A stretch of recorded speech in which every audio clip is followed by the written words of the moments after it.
Hey y'all, in the next clip you're gonna hear about 7 minutes of me introducing the video like I always do, doing my intro, and then talking, for 7 minutes, like I said, as kind of like the beginning of this video. First thing I want to say is in the next clip, the intro gets cut off. So you're gonna hear it just kind of abruptly start as if I were already talking from before. I'm not really sure how many minutes got cut out. I think it was like 2 minutes worth of talking that got cut out. I don't know why that happened.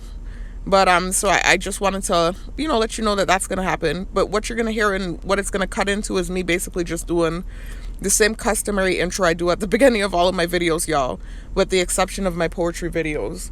Just, introducing myself briefly, telling y'all to check out the links located in the description box and comment section, and just going through very briefly what those links lead to, what the videos contain. Info about the targeting, info about the program, the technology used, etc.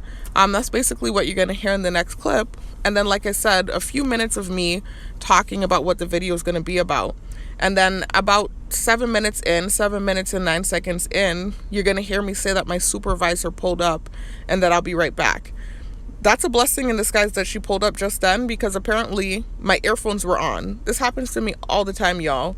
And there have been times where it's happened and I didn't realize until like an hour or two into the video that the earphones were connected. And so I'm just like, oh my God, it's so irritating when that happens because the volume is lower than what it should be. It's like almost muffled sometimes too, depending on where I had the earphones located.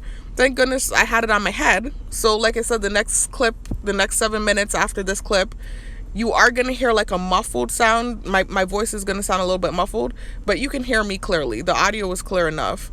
But just know that that next clip is going to be lower than the remainder of the video after that clip. The next 7 minutes and 9 seconds after this clip. That's all I want to say, y'all. I just wanted to tell y'all, first of all, the next clip, the intro got cut off, the very beginning part. But, the important and pertinent part of it remains.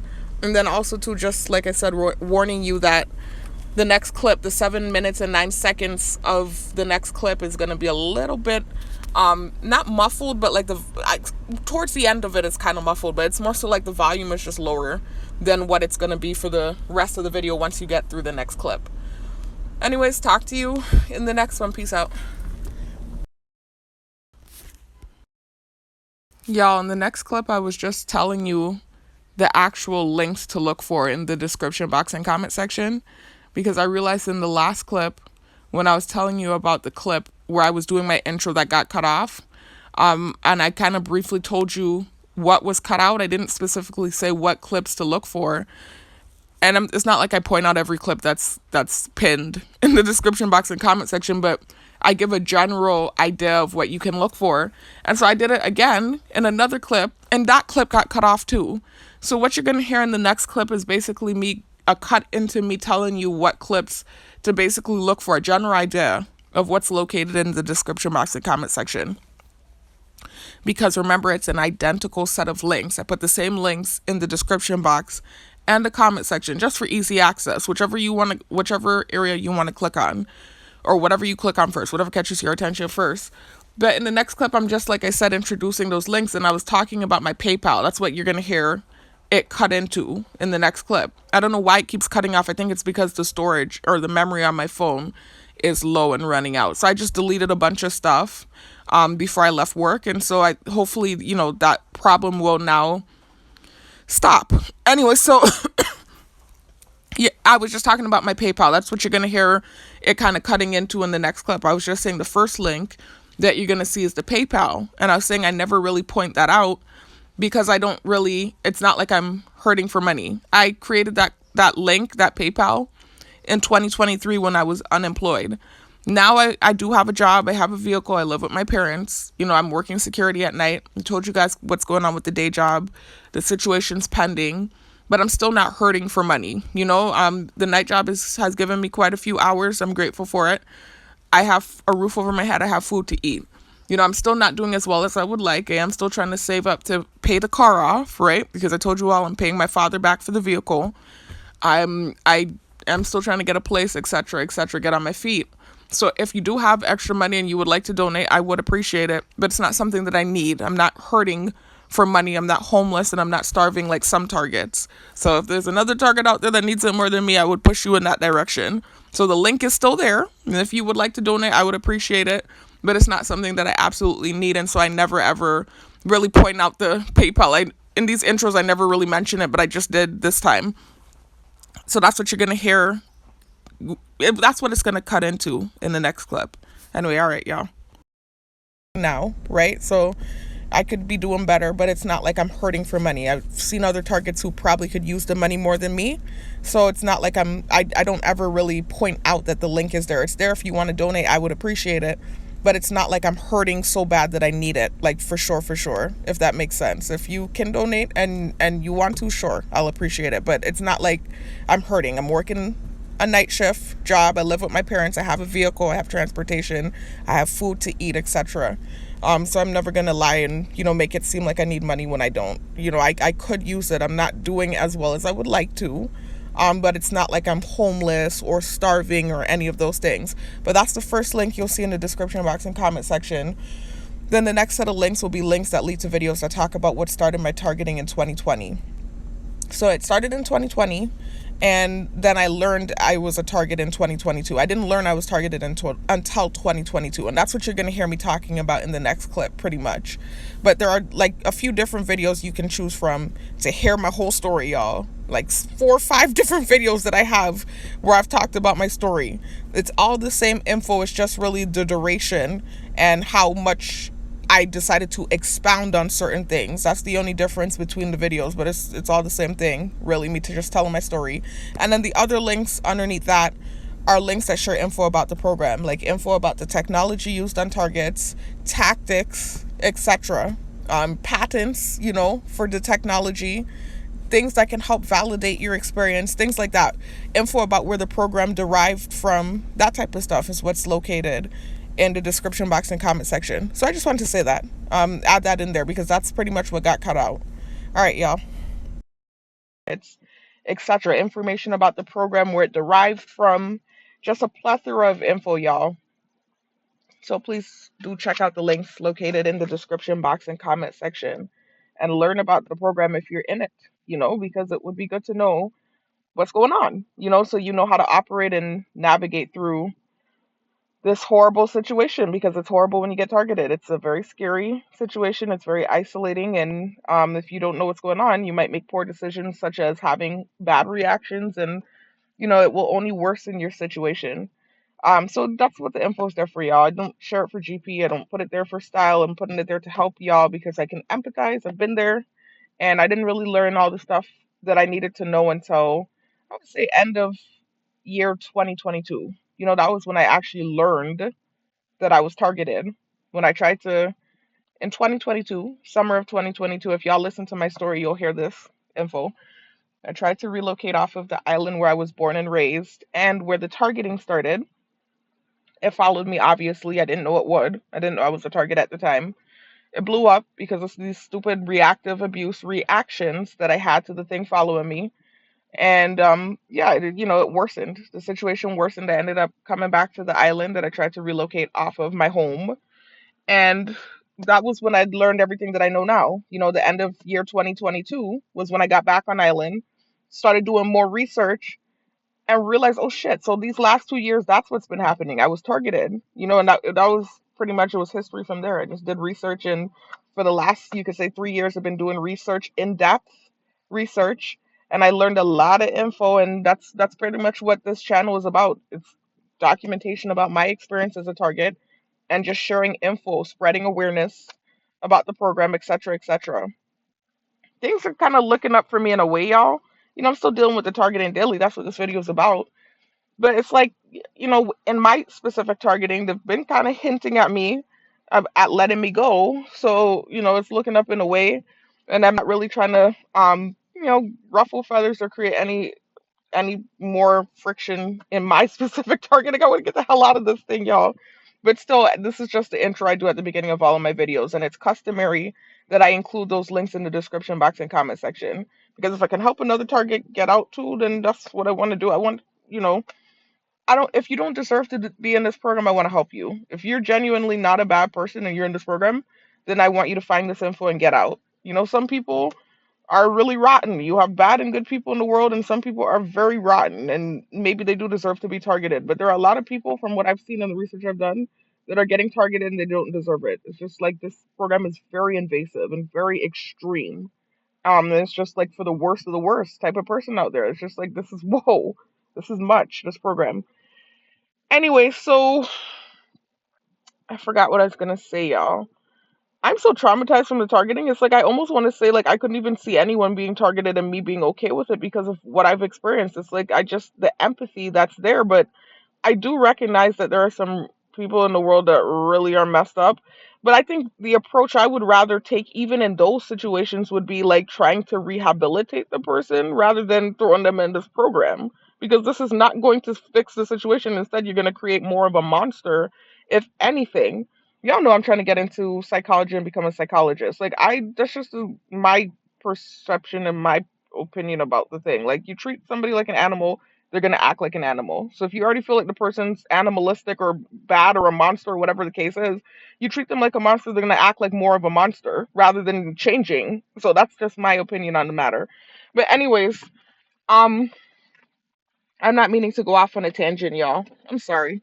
I was just trying to do my basic intro, and then talk about what I want to talk about today here.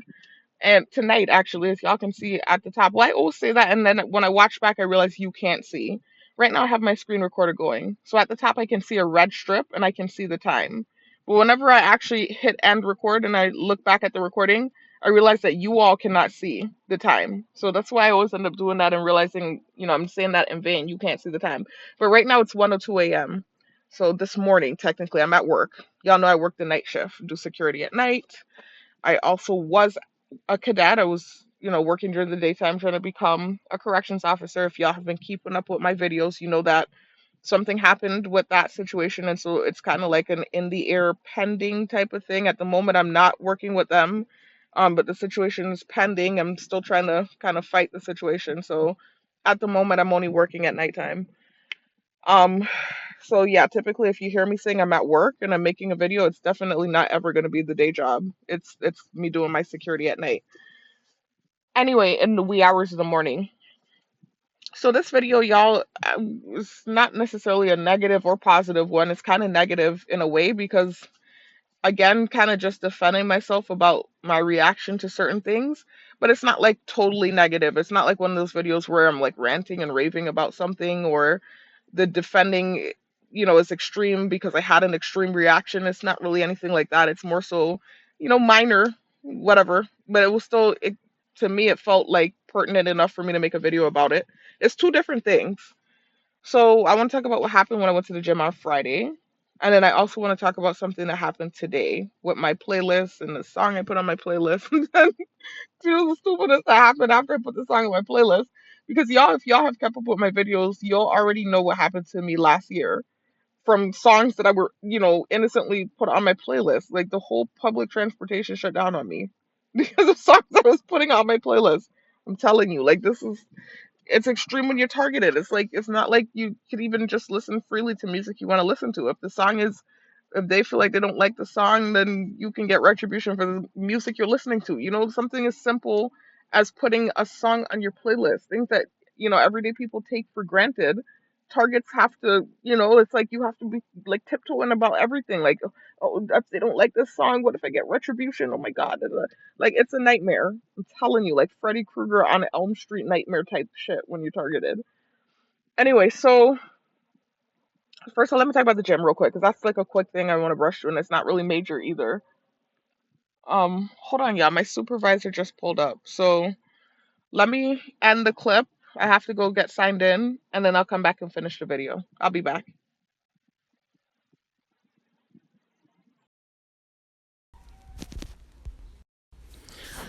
Okay, y'all, I'm aware of the fact that in the last clip I was telling you what happened in the gym on Friday, what I briefly wanted to talk about. But there's something, once listening back to that last clip, there's something that I wanted to expound on a little bit further. When I was saying that whole thing about if you treat a person like a monster, then they'll act like a monster. It kind of reminded me, and I mentioned this movie in a prior video. This was like months ago when I mentioned it, but It reminds me of this movie I started to watch. I actually didn't get a chance to finish watching it. I need to, and I keep, forgetting that I need to go back and finish watching that movie. I forget why I didn't finish watching it. I think what happened was I was watching it while I was at work, and then I ended up getting off and not getting to finish it, and then I keep forgetting. It's been months now, and it was such a good movie too. But anyway, it was called Stonehurst Asylum. Hold on, y'all. Let this video go drive by. But it was called Stonehurst Asylum. And in the movie, it was a movie about basically a nut house, like a crazy house, one of those houses where they put the mentally insane.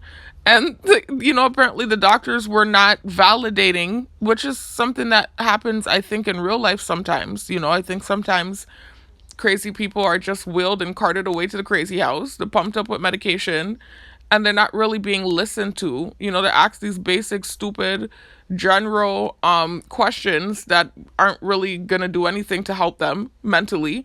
And they're treated a certain kind of way. And so it just really depends on whatever approach you take to therapy, because not all therapists or psychologists or psychiatrists are the same. But anyway, so in the movie, the craziest man in the damn nut house took over, right? And he started like a riot, and he kind of, got some of the other mentally ill patients in there to do an uproar against the medical staff. And they kidnapped the medical staff and put them at the bottom of the freaking asylum. Anyways, y'all, sorry about the interruption. Anyways, like I was saying though, so they basically kidnapped the medical staff and had them in holding cells at the bottom of the damn asylum, which of course I don't agree with, but I'm just telling you what happened. And so then he started running the facility how he felt it should have been ran to truly rehabilitate mentally insane people. And one of the first things that he started to do was treat them like they were normal.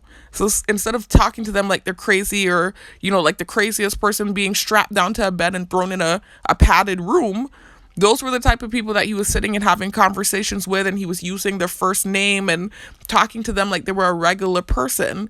And it made a world of difference. He was actually rehabilitating the mentally insane. And then this doctor, a real doctor, came over to the facility, right? And he didn't know that this was not the true medical staff. He didn't know that these were insane people that took over the facility. And so before he found out, he was just going along with what the guy was telling him. And the guy made him go in the room with one of, like I said, the craziest people in there. The guy was known to attack people and bite people and all kind of crazy stuff like that. And, they talked to him like an animal. In fact, they didn't even call him by his first name. They called him some sort of weird nickname that was it represented like some sort of beast. And he said, "This is your first lesson." And he told the guy to go into the room with the guy that was like really off the rocker. And he said, the guy immediately, as soon as he went down, ran to attack him, like an animal was gonna attack him. And he said, he was just dropping hints at the guy on how to act, what to do or what to say. And basically the guy caught on that he needed to just call the guy by his first name and talk to him like a human. And he started acting normal. The man was drooling out his mouth, everything, acting like a damn animal from the bush. And as soon as he started talking to him like a human and treating him like a human being, right, and actually acting like, I care about what you have to say. I'm going to validate what you say. I'm not just necessarily validate what you say, but you're somebody normal. You're not crazy. I'm not treating you like some crazy weirdo. I'm treating you like a normal human. And so the reciprocity then happened. He started to act like a human. If you treat someone like an animal, they're going to act like an animal. And that's why I don't agree with the targeted individual program, even if it is on somebody that's a horrible, rotten person, because chances are that person has some sort of history in the past or something that happened to them that created trauma. People don't just wake up. I mean, shoot, you do have, like, I think it's a very low percentage, very low, but you do have some people that are just born like innately insane, where they're like sociopathic and psychopathic, etc. But that's a very rare personality type. Typically, when you see somebody that's crazy or they have mental health issues, that was something that was developed over time because of trauma. So that's all I'm saying. That just reminded me I wanted to talk about that movie. Anyway, so back to what I was saying though, y'all. Back to the point of the video, right? So there's two things I wanted to talk about. I wanted to talk about what happened in the gym on Friday, and I wanted to talk about what happened yesterday. So in the gym on Friday, nothing bad happened. It was just kind of like it was very slight gang stalking, and I think it was a reaction to me still, checking the time.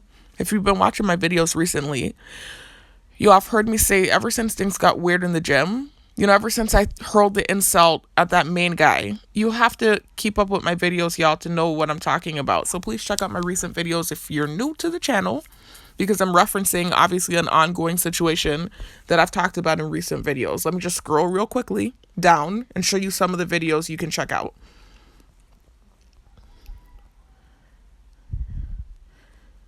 You can check out... It's been going on for a while, y'all, honestly.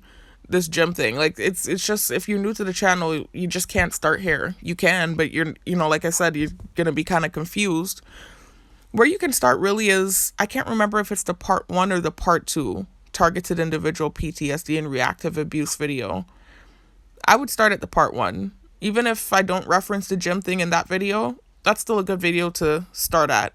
If you want to kind of hear about my reactions and how they've gotten me into trouble and how it led to issues in the gym that I attend, right?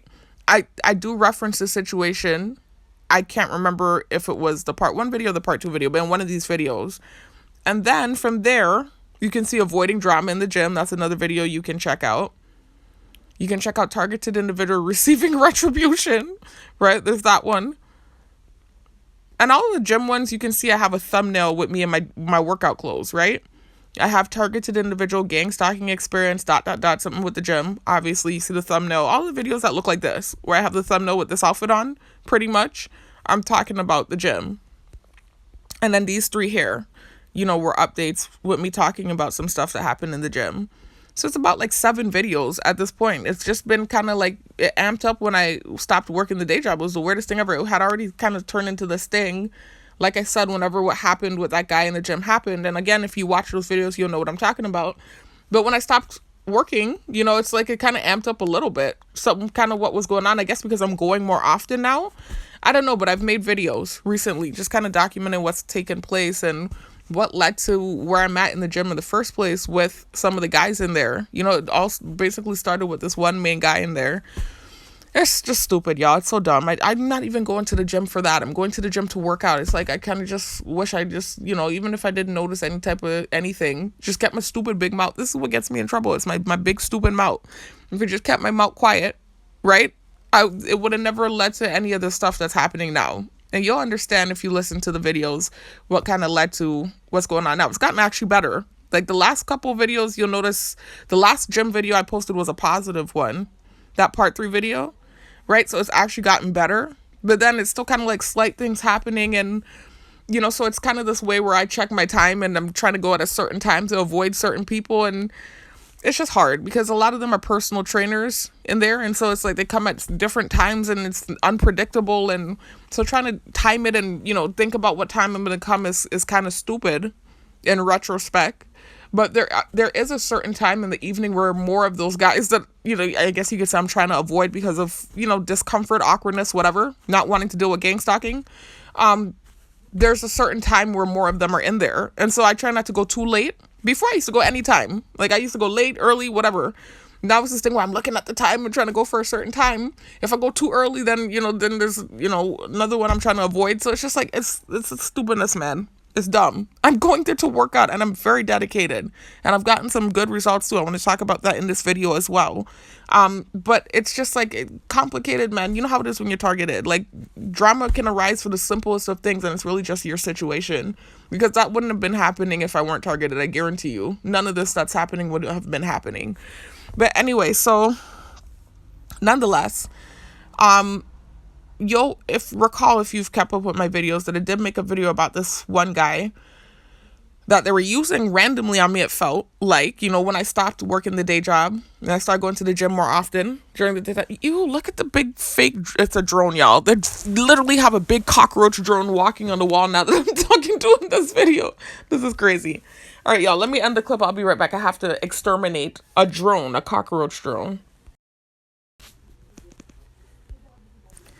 Anyways, y'all, I dealt with the drone, and that's also the info you're gonna find in the description box and comment section, y'all.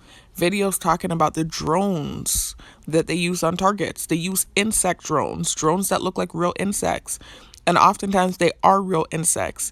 The technology is that advanced that they're taking real insects when the insect is in the developmental stage or the pupa stage, and they're using probes to insert these insects with microchips similar to what they microchip you with, and they're remote controlling these insects, and these insects have cameras, microphones, etc., right? So it's like a complete drone, but it looks like an insect.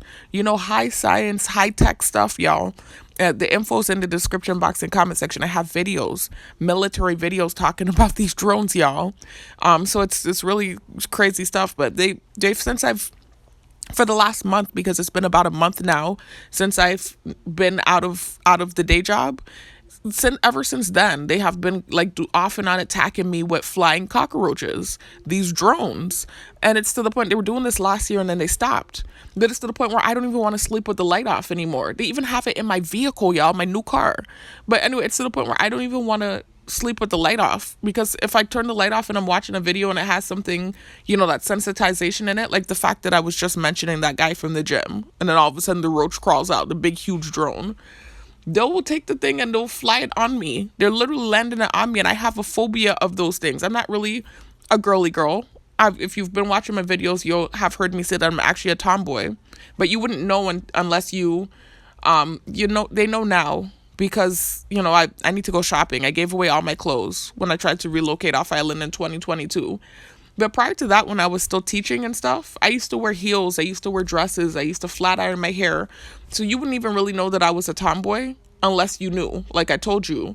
But these days I've been dressing kind of, I wouldn't say like a stud, or, because they like to throw that false narrative at me too, or even like a dude, but more homey, right? More homey. Like I wear gym clothes most places. Like I'll wear my tights, my leggings, and a t-shirt. And most of the time when I leave the house, if it's not for grocery shopping or the laundry, I'm typically going to the gym or the basketball court, or going out there to do something athletic. So that's typically also why I wear those outfits.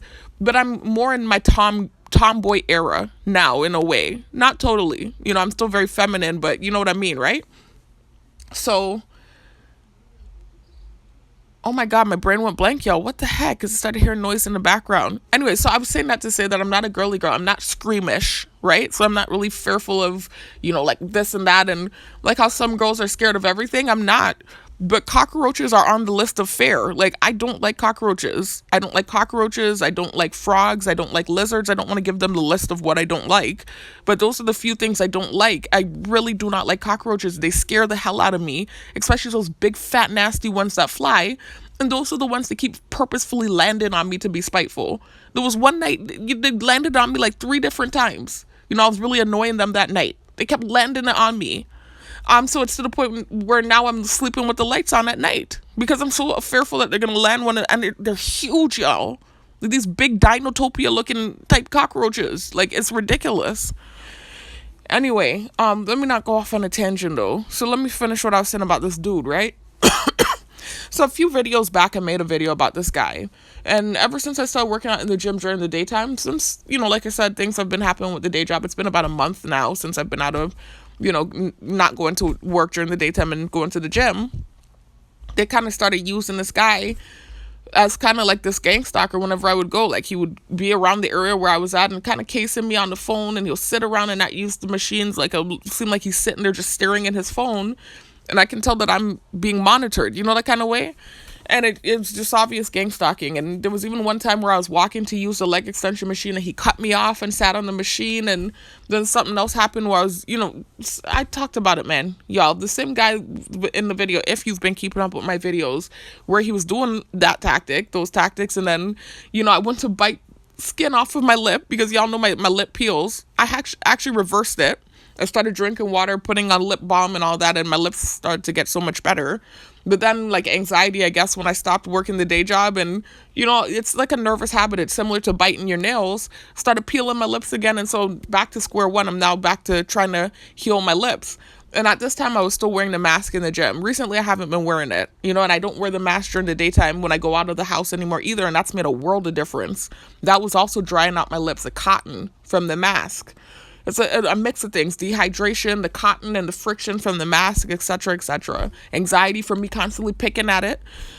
But anyways, I went to bite my lip because I was working out and I think I pulled my mask down and I went to bite the skin off my lip. And as soon as I did that, the dude flew up from whatever it was he was doing. He was really, it seems, watching me on his phone in the corner there in the gym. He flew up and he, instantly grabbed his bottle of water and chugged it. Remember, this is the false narrative that I'm thirsty.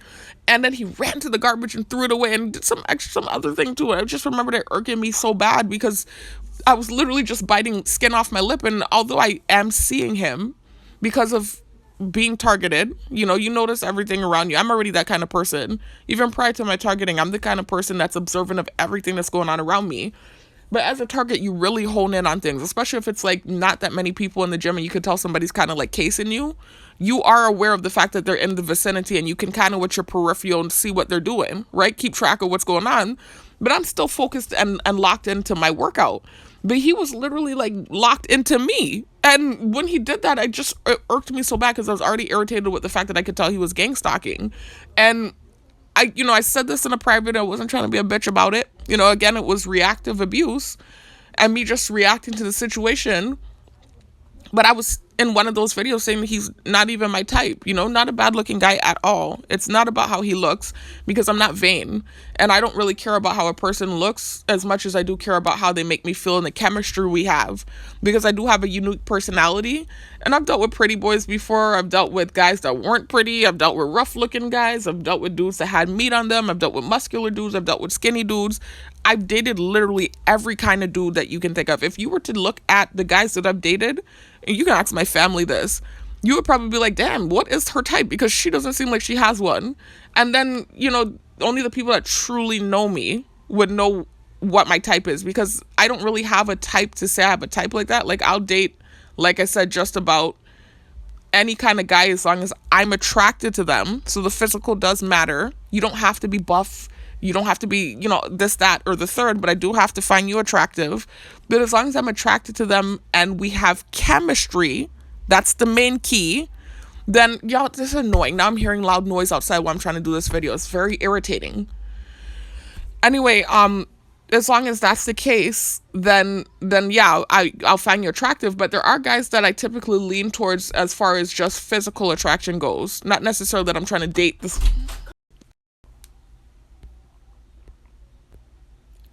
Y'all, I just wanted to correct myself. In the next clip, you're going to hear me talking about, the situation in the gym.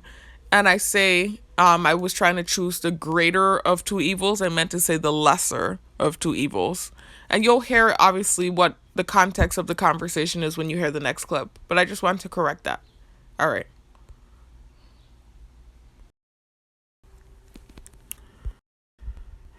Anyways, y'all, like I was saying, so like I was saying, only the people that truly know me would know that, I do have a physical type. But it's, again, I repeat and I reiterate, because this is pertinent. Even though I do have a physical type of what I'm naturally attracted to, that doesn't mean that's what you have to look like for me to date you. It's more important that we have chemistry than you look like whatever my physical type is. I'm telling you.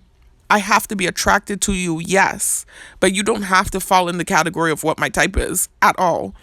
But I've explained this in prior videos. I do have an attraction to muscular men. And the reason being is because I'm a muscular female. It's really about, again, chemistry and what we have in common more than anything else. I'm not going to lie, I'm not fake. I also do find that attractive. Like physically, I am sexually attracted to that. But that's, again, not an end-all be-all. But really, it more so stems from commonality. Like, typically guys that are muscular are into working out just like I am. I'm a fitness fanatic. I always have been. Since high school, I've been into sports, basketball, every sport you can think of I played. Into the gym, into bodybuilding, etc. I've been into it for years. And so I like that aesthetic, but not just that. I just like the actual, what's the word I'm looking for? Not the aesthetic. I like the actual process of working out. I like fitness.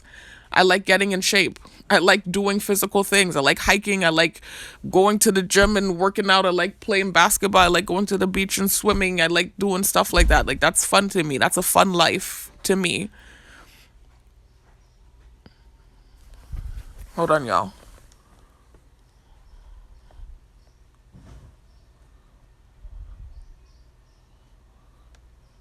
You know how my room is next to the porch, right? I've said this in several videos. So let me let whatever noise is happening happen, and then I'll finish saying what I'm saying.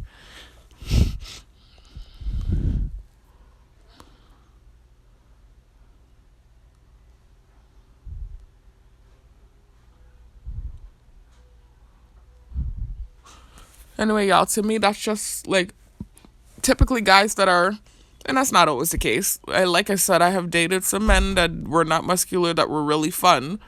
But typically, guys that are in shape or muscular are into doing athletic, outdoorsy, fun type stuff, and so that's also too mainly more than just the vanity of it. That's mainly why I'm attracted to muscular men. It's more so commonality and common interest because those are the things I like to do. And I know it's obvious and apparent. This is what I've been doing for the last 2 years, just getting out there and riding my bike and playing basketball. And these are the things I've always done. I like sports. I like athletics. These are the things I like to do. So obviously, I would want to find someone that's into the same things as me. That's common sense. And there's nothing wrong with feeling that way. But again, to prove that this is not a vanity thing, I have dated and truly been attracted to men that were not muscular. That's not an end all be all to me. I just have to find you attractive. Whatever it is physically that I like to see in a person, I just have to see that in you. I have to find you physically attractive. But you don't have to be muscular and all these other things. You do have to have chemistry with me, though. If we don't have chemistry, that is an end all be all. You can be as fine as you want to be. You can be exactly whatever my type is. And if we don't have chemistry, then it's like a cutoff. The attraction completely gone. Anyway, but I am vain about one thing because I'm going off on a tangent. Look, they're already beeping the horn. And the one thing I will say I am vain about, like literally this is straight physical, is height.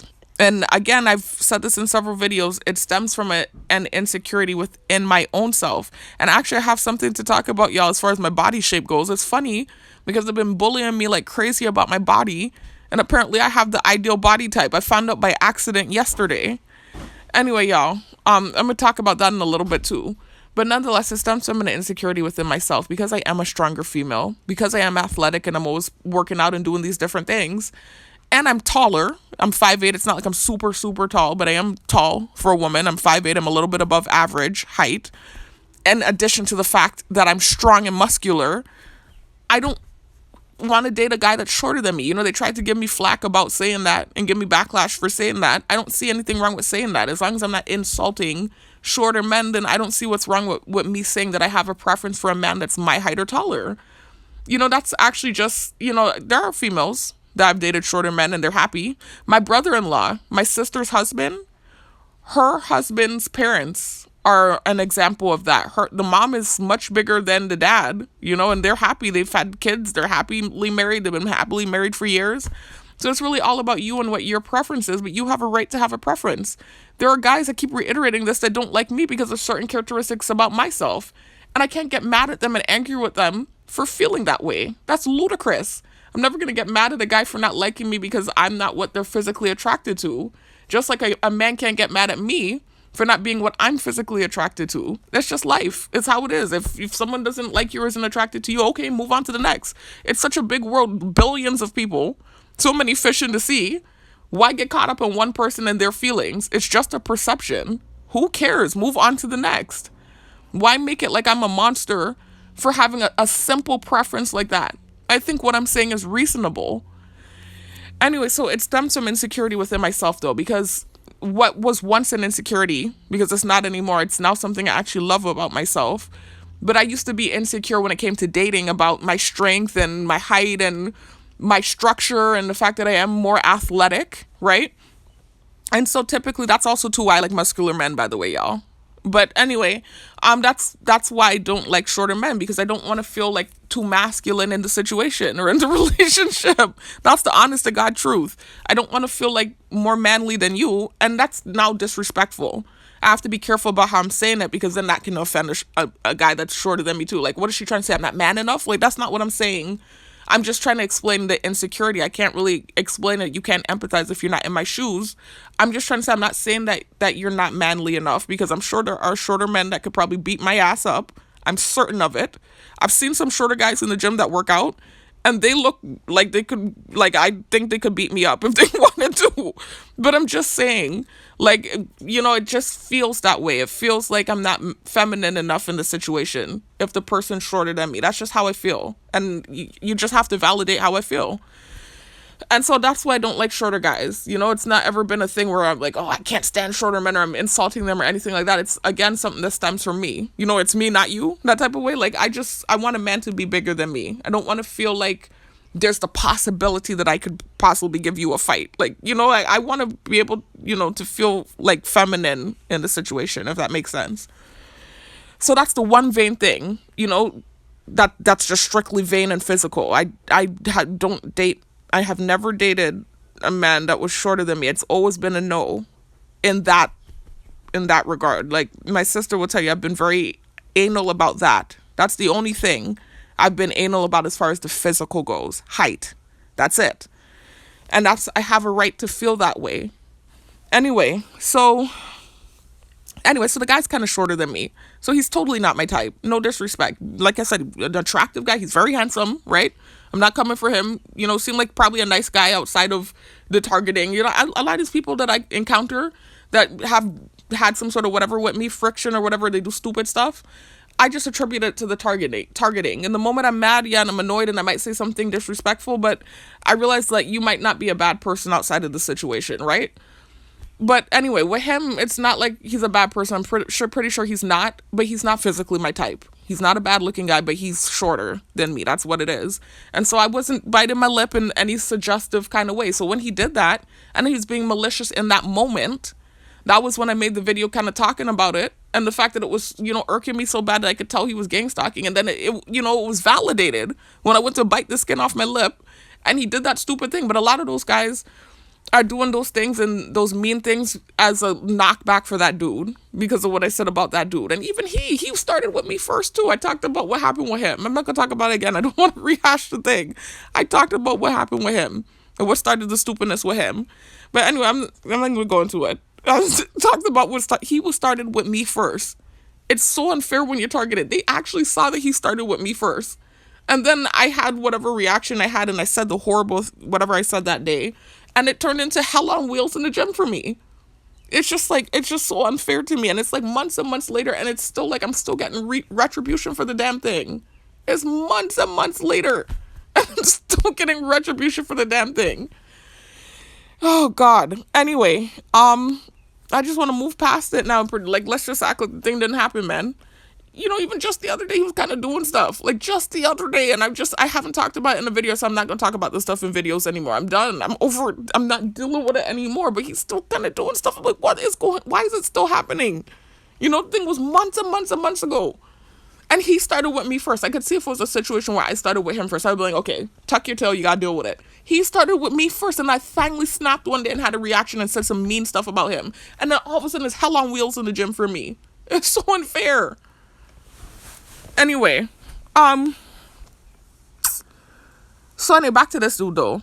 So he's not my type physically. Like I said, I want to reiterate, I can acknowledge he's an attractive man, right? I'm sure probably a good guy, but not my type physically because of the height thing. So I wasn't biting my lip in any suggestive way. I was biting skin off my lip. And so of course that irked the hell out of me because I already could tell he was gang stalking. And so I talked about it briefly in a video. And, and I started kind of, like I said, looking at the time and trying to figure out what time I could go to avoid certain people. And so he was one of those people I was trying to avoid in the gym. And it kind of was working for a little bit. And then, I noticed then going later, I was seeing more dudes that I didn't want to see. And so it kind of turned into this thing where I was like, okay, well, pick the greater of two evils. What's worse? This guy, where it's just him and maybe one other person, or in the evening time where it's like a bunch of them in there just doing gang stalking stuff. And so I'm like, okay, let me go a little bit earlier when he's there. That's fine, whatever. So I went, recently. This was not the last time I went, not Friday, but last Thursday when I went. And he was there, The cop that I've talked about in some prior videos was there as well. I've talked about him in prior videos, y'all. That same cop, if you've been keeping up with my videos, that they kind of started inserting into my targeting in the gym because of a conversation that my younger sister and I had in the privacy of our room. Remember, everything's being projected. I'm being watched on camera, and everything's being projected like a movie to everyone around. And so, this was at this point now 2 years ago. This was, I think, at like the end of 2023 or something like that, or the beginning of 2024. It was the end of because I started going to the gym at the beginning of 2024, and that's when I started seeing that cop. So it happened in 2023, actually, I think summer of 2023. When we were still living in the old neighborhood, my younger sister and I, we were in the room, and we were just, nothing ever feels genuine anymore now that everything's being projected. I never feel comfortable having like true genuine conversations when everything's being projected via this live feed. You know what happens to targets, y'all. If you don't know, you're going to learn soon enough. There's a live feed and everyone around is privy to what's being talked about. But anyway, still, I was trying to act normal and as natural as possible, and trying to have this conversation with my younger sister in the room, and we were kind of talking about the past and the guys that she and I had dated in the past, and when we started talking about my older sister and the guys she dated, and how all three of us have like this weird taste in men, and we've dated like an eclectic group of men. Like, it's not just me. My sisters have dated all kinds of different men too. Like, it's just whoa, I don't know. Anyway, so we were talking about our dating history, and we were just shooting the shit about some of the guys we dated in the past. And we ended up talking about my older sister and how she used to be, like a hot commodity back in the day. Like when we were in high school and stuff, a lot of guys liked my older sister. And then when she graduated from high school, a lot of guys liked her still then too. And so I remember we were talking about the fact that she was picky, and it was like certain guys that were actually not bad she didn't like for like little small reasons. And I'm kind of the same way too, and my younger sister too, where it's just like these little small things. And it's not like you're being picky, like stuck up or anything like that. It's just like you have this kind of different type of personality, and certain things just work with you and certain things don't. And so with this cop, I remember we were just talking about, like I said, some of the guys that my sister didn't like for whatever reason. And I said, man, she used to turn out some good guys. I said, I remember there was a time where her friend, I don't want to say the girl's name, her friend that's actually used to model, right? She was friends with this girl that was like a model for a number of years. They're still friends now. They're like best friends, right? But it's like this far distant friendship. She was even in my sister's wedding. But anyway, she used to meet some guys through that girl, because that girl was more outgoing. This is how it has been with my sisters and I, especially my older sister. My younger sister's a little bit more outgoing, but she even too is kind of introverted. But my older sister and I, we always have made friends with people that were very extroverted and outgoing, because it's like opposites attract. And because for whatever reason we were so introverted and sheltered, it seemed like we were like a magnet for like those outgoing extroverted type females. And so we always end up making friends with those type of girls. And so my sister was best friends with this girl that was a model, and she met this cop through that girl. I don't know what the connection was. I think the girl was dating somebody that was friends with him, or whatever the situation was. I don't remember. My memory's good. I'm like an elephant, but not that damn good. All I know is my sister ended up on a date with him, and the hookup had happened through this friend, right? So I remembered I used to drag along with my older sister. I was kind of like her tail when we were younger. And so a lot of the dates she used to go on, she used to drag me along. So the dudes used to just be used to me coming. Like, they knew I was coming. The little sister was dragging along. And then when I got old enough, eventually a guy would be there for me too. But anyway, so I remember I was sitting in the back of the car, and I even remember he had a red car. Like, that's how good my memory is, like an elephant. And I remember she was sitting in the front talking to him and stuff. And it was just like super awkward. Like, they didn't have chemistry, even though he was at the time, even then, a cop, right? And he was attractive. There was no chemistry there, like none. The conversation was awkward. It was just like one of those things that like chirp, chirp, you hear crickets in the back. Like, no chemistry. And so I remember her telling me she didn't like him like that because of that, the fact they didn't have chemistry. Even there was even another guy, that kind of similar situation where the guy was a good catcher, whatever, and she just wasn't feeling the vibe. The energy wasn't there, and she didn't like them like that. But anyway, so I just remembered pointing him out, randomly. I don't know if I said his name. I must have said his name. It must have been that the memory hit me and I said his name. It has to be that I said his name, because how else did they know who I was talking about and to insert him into my targeting in the gym? I can't remember if I said the man's name or not. To this day, I don't remember if I said his name or if it was just the description that I gave And the fact that he probably remembers too, that he went on a date with my sister. I'm sure he remembers. Whatever it was, right? Briefly mentioned a man. You know, we talked about so many men, excuse me, in that room, especially as it pertained to my older sister. And we went more in depth in the convo about some other guys other than him. Like, we briefly talked about him. But I think the fact that he's a cop, you know, and so he's at their disposal, they decided to utilize him. So when I started going to the gym, I noticed, you know, I started seeing him. And he was kind of doing stuff like this eye contact thing. And I kept saying, who is this person? And there was even a time when I was in the back room before I had realized who he was. And he was trying to show me how to use the machine. I was on the hip thrust machine and he was trying to help me adjust it and stuff. And I still was trying to figure out who the hell is this dude? Because he kept doing this eye contact thing with me. I was like, do I know him? I was like, it must be somebody I had talked to back in the day. I'm like, who is this? And then it's like, it hit me like an epiphany. It was like the third time I went to the gym and saw him. I was like, wait a minute, oh shit. And the name popped into my head. I was like, that's the dude. That's the cop that my sister went on the date with. And I was like, what? How the hell is it that he's in here when just last year I was talking about him on the bed with my younger sister? I was up with 2 and 2 together that they were using him as a gang stalker. But it was just like, you know, just, whoa, you know, crazy how that works, you know, and they're watching everything and listening to everything, and, you know, everything you say can be used against you.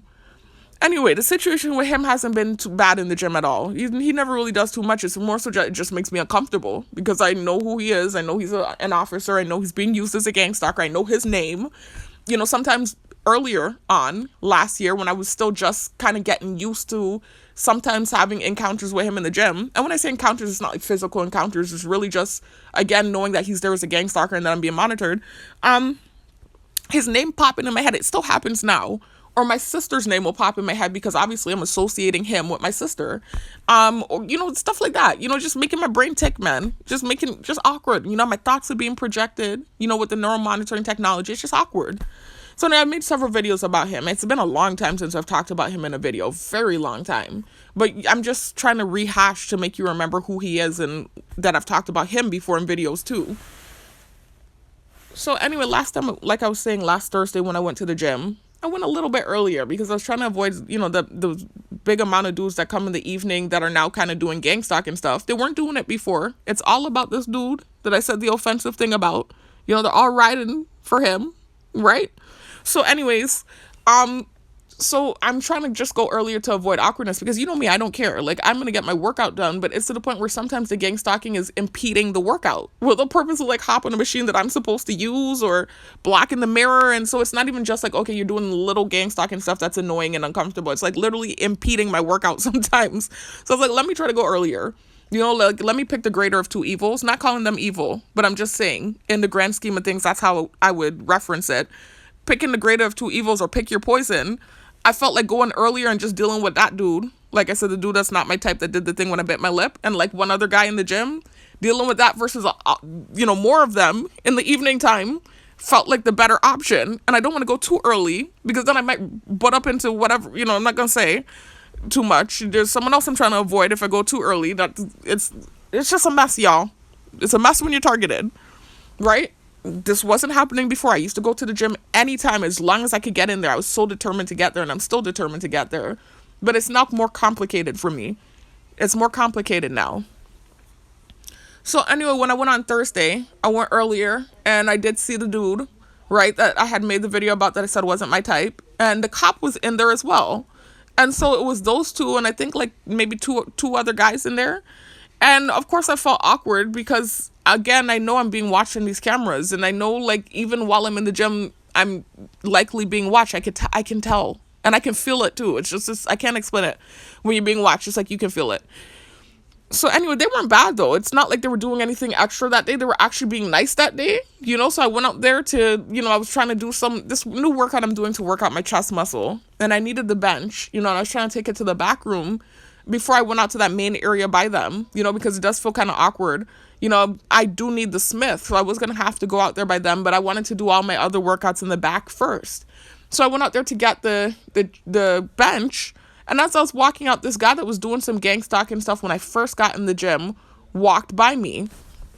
So what happened was, you know, when I first got in the gym, I went to the hyperextension machine, and I was doing my hyperextensions. And I noticed, you know, again, from my peripheral, I never watch anyone directly. Sometimes I do, but I try not to.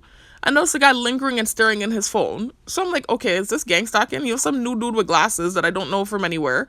He's standing there staring in his phone. So I was like, okay, what's going on with this? I'm like, is this gang stalking? Like, I always feel that way in the back of my head. I didn't think it clearly because remember, they can hear my thoughts with the neuromonitoring technology. But I was just sussing out the situation. But anyway, as I'm doing the hyperextensions, I'm noticing him just kind of lingering around. Like he wasn't even using any of the machines. He did kind of use one of the machines in the area, and then he was kind of just standing there looking in his phone. So, I did feel annoyed, but I didn't say anything. I said, let me just feel out the situation. So I stood up like I was done with the hyperextensions, and I wasn't. I was really just putting the 10-pound weight up so I could do the last 10 without the 10-pound weight because my back started hurting. As soon as I went to put the weight up, I think he thought I was done with the workout. He did this weird smile, and then he walked off. So I was like, whoa, he is a gang stalker. So that annoyed me, right? So I put the plate up. And then, like I said, I went to the back room to do my adductors and my workouts in the back room.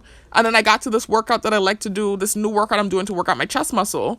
It's chest flies, basically, like incline dumbbell chest flies. And so I went to, go get the bench from outside to bring it back to the back room. And as I'm going out there to get the bench, all of a sudden he's walking to the back, to walk by me. So I remember thinking in my head, this is the first nasty reaction I've had in weeks. I've been very good about controlling my reactions, y'all, and my thoughts. Because again, remember, they can hear my thoughts with the neuromonitoring technology. I just thought in my head, ew, because it just irked me again. It just feels like ew when you can't do something simple like going to work out without being, it feels like harassed. So it's not necessarily like I'm calling you ew, I'm calling what you're doing ew. It feels like ew, like I'm already a claustrophobic type of person. I already feel claustrophobic and like, I wouldn't say a phobia of people, but I'm very introverted and I'm the kind of person that needs space. And, I get very claustrophobic very easy. And so when I feel like I'm being crowded or gang stalked, it really starts to like grate on my nerves. Not just because I'm targeted and I know it's a tactic and it's irritating, but even more so with my personality type, it really just starts to grate on my nerves. And so that's why I thought ew in my head. And so then I went out there by the cop and the cop and the dude, like I said, the guy that's not my type. I'm just going to keep referring to him as the guy that's not my type so you can know who I'm talking about because I don't know how else to refer to him as. So I went out there and the two of them were using the bench that I needed. So I just walked by them and I grabbed another bench that really wasn't as good as what I needed, but it would suffice. And as I'm walking by, they actually helped me because it was kind of long, the bench. They helped me push the bench out past the area so I could get it to the back room. And then the same dude that I thought you about helped me push it into the back room. So of course now I look like a bitch because he just helped me when I just thought you when I walked by him. But again, it was gang stalking tactics being used with that guy specifically, and that was why I thought you. So I'm just like, oh boy, now I look like the bitch again when it was reactive abuse. So I just told him thank you. The guy that ended up helping me once I got to the back room, I set up the bench and I was doing my dumbbells. He comes back there in the room with me and he starts using, and it's a small room back there, by the way, y'all. He starts using an ab machine and just kind of like doing some crunches or whatever, some leg ups or whatever. And he starts doing the noises, the gang stalking noises that some of those guys will make. And I just ignored it. I was like, okay, they're obviously on a better energy today, even though this guy was gang stalking. And obviously the cop is likely in there as a gang stalker too. It seems like a better energy today. So, and I'm already trying to control my reactions anyway. Let me just cool out. So even though he started making the noises to the right of me, I just ignored him and I did my chest flies.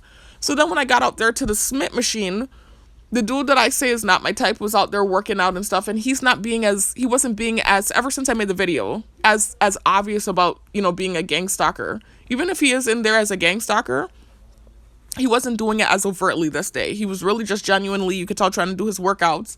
But then he kind of stopped doing the workouts and he just got on his knees and just started staring in his phone. So I'm using the machine, and the cop is in the back. I can see him in the mirror. Because of the way that the mirror is that I squat in, I can see everything that's going on at the front of the gym. So it's like the two of them are kind of just standing still staring in their phone. And so I just know I'm being watched, y'all. I can't explain it. I don't want to bear false witness.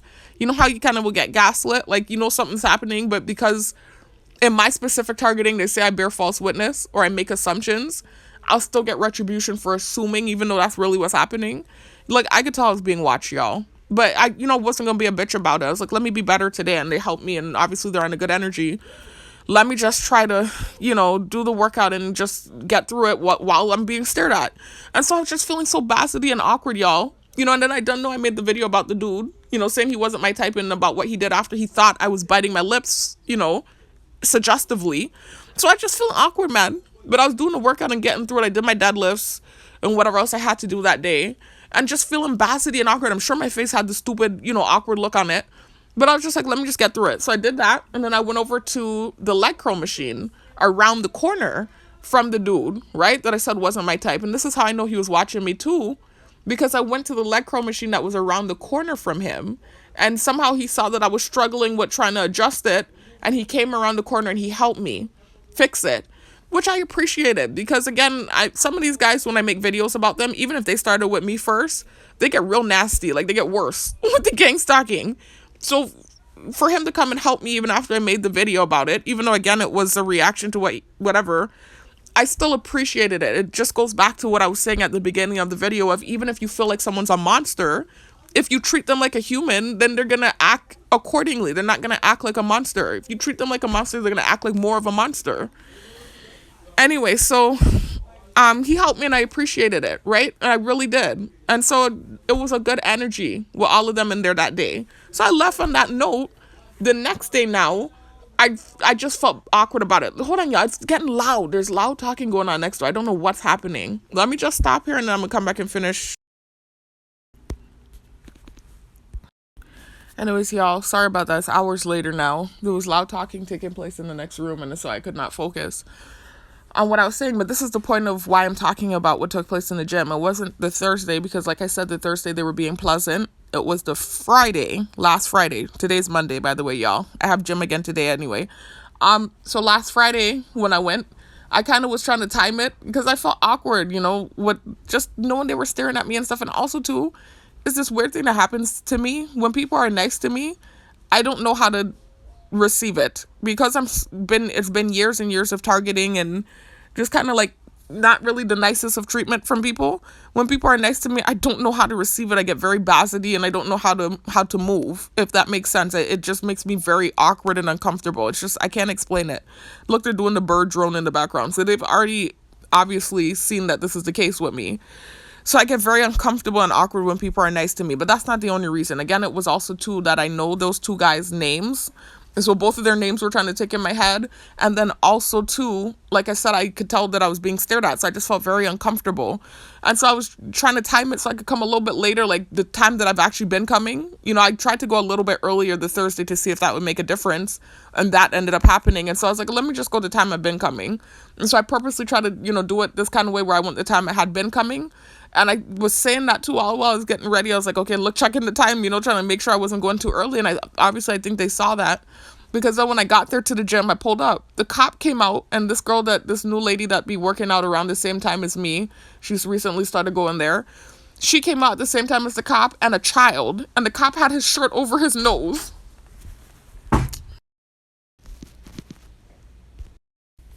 Yeah, and the cop had his shirt over his nose. Like the false narrative that I smell bad.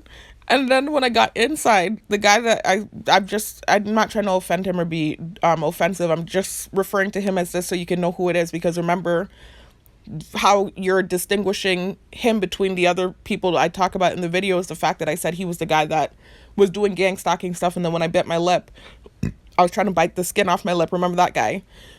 He did whatever he did. And so that's why I said, he's actually not my type. So me referring to him as not being my type is not me trying to be disrespectful, but just so you can identify who he is without me saying his name. There's got to be a better way I could refer to him. Let's call him Bite Lip. I'm going to refer to him as the Bite Lip guy. I don't know, just so it doesn't, the guy that's not my type, just constantly saying that sounds horrible.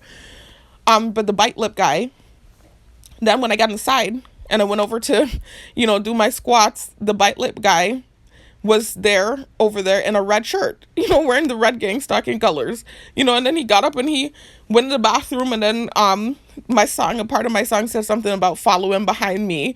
You can't even hold down a job, too busy following behind me. And he came out the bathroom right when it said that, and then he walked by and he had changed his shirt from the red shirt. But it was very minute gang stalking stuff that they both did. And then, other than that, nothing else really happened.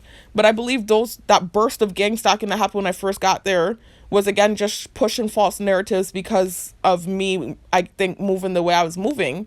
But I was moving like that because of discomfort and not wanting to feel awkward. And so that's all. That's why I just wanted to make the video and all of this talking just to say that, really, because I believe that's why that happened. And so I just wanted to say that I don't have an issue with them. I understood what the method behind what they were trying to do was that day on Thursday. Again, it's for the last, I think, month, they've low-key been trying to show me that you can share stuff in the gym and you can be kind and helpful to people in the gym. But again, I say it's kind of like, no disrespect, respectfully, gaslighting, because I'm not this obnoxious, pig-headed bitch of a female that thinks I own the gym. That's not the case. That's gaslighting. I wasn't having an issue in that gym or with sharing or any of those things prior to what happened with the dude. Overt gang stalking things have taken place, like for instance, you not using that specific part of the mirror. This is just an example. Then I hop on the Smith machine and you go in directly in front out of this big huge mirror. The whole mirror, you could go and do the thing with the dumbbells. You decide to go directly in my line of vision when I've already made videos talking about the fact that I use the mirror to squat. You go directly in my line of vision and purposely block the mirror and start doing dumbbell workouts, and you're super close to the mirror so I can't see myself. I mean, little minute things like that. Or, I'm going to the gym at this time. I've been going for a whole week, haven't seen this person. All of a sudden, insert gang stalker. This random person starts coming same time as me. And right around the time when I go to use the Smith machine, this person's routine is that they're going on the Smith machine. So now I'm being forced to have to wait around in the gym longer. Like little minute things like that where it's gang stalking and you can tell it's gang stalking, but you can't prove it. And so I get an attitude, or I get like this kind of way about myself. And then it's like painted like I'm just being a bitch. Or I'm being obnoxious, and it's like it's not it's gaslighting. So I don't need, I appreciate them being kind to me. I just want it just to be that, like you just move this kind of way with me, like kind and normal, and I'll move the same way. I'll reciprocate. But I don't need a lesson on how to be or to be kind, because I am a kind person naturally. And reactive abuse isn't the real me. It is what it is. It's just that reactive abuse. I know I don't own the gym. I know that the equipment is there for everyone to use. I know I have to share. Come on now. I'm 33. I'm making 34 at the end of the year. Like, I've been on this earth for 3 decades and change. I know how to share. It's not that. That's not the problem. It's gang stalking and me having reactions and then getting painted as a monster. So that's all I wanted to say about that, y'all. I'm done with that. Let me blow my nose. I'll be right back.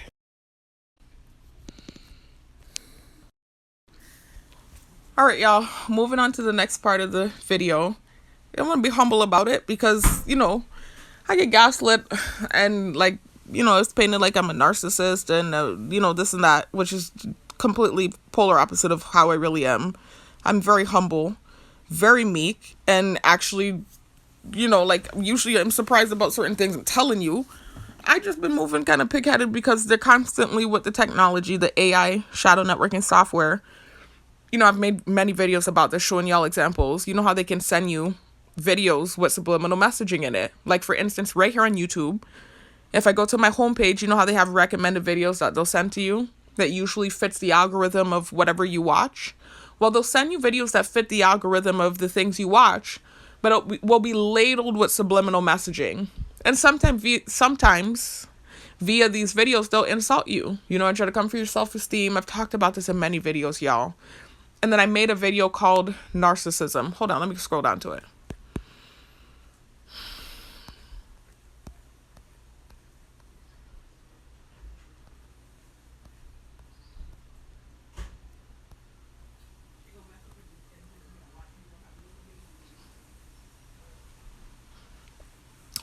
I made a video called The Universal Use of the Moniker Narcissist. And you can see the thumbnail says narcissism, right? On YouTube, I made that a whole year ago, y'all. And before that, you can see a video with a girl with her head down. And it says attack on the self-esteem and psyche of the target. Because they've been doing it for more than a year. Since the technology has been being utilized on me.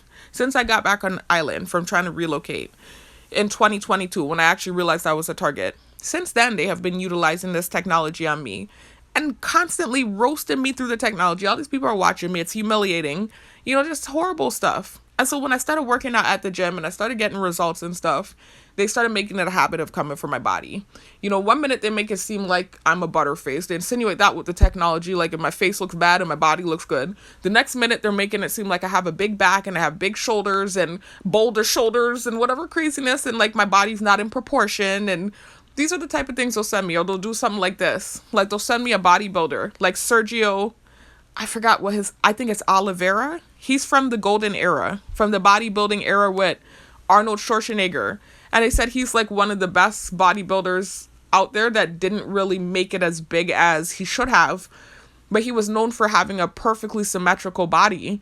So where his dimensions and his ratios were like actually symmetrical. He had a very thin waistline. He had very square shoulders. His legs matched his upper body.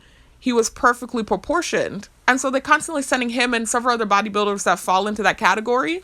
And then they'll compare that bodybuilder with a bodybuilder that might have been big and massive and strong, but not proportioned. And they'll constantly do the comparison and then go in on kind of the bodybuilder that wasn't proportioned as a way to subliminally roast me. They keep doing stuff like that, right? So it's just kind of irony how the thing worked out where they were actually, what they were using to insult me is actually the body type I have.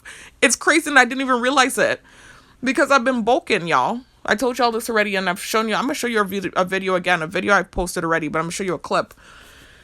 I've been bulking for the last few months. It's really difficult. I have a mixed body type.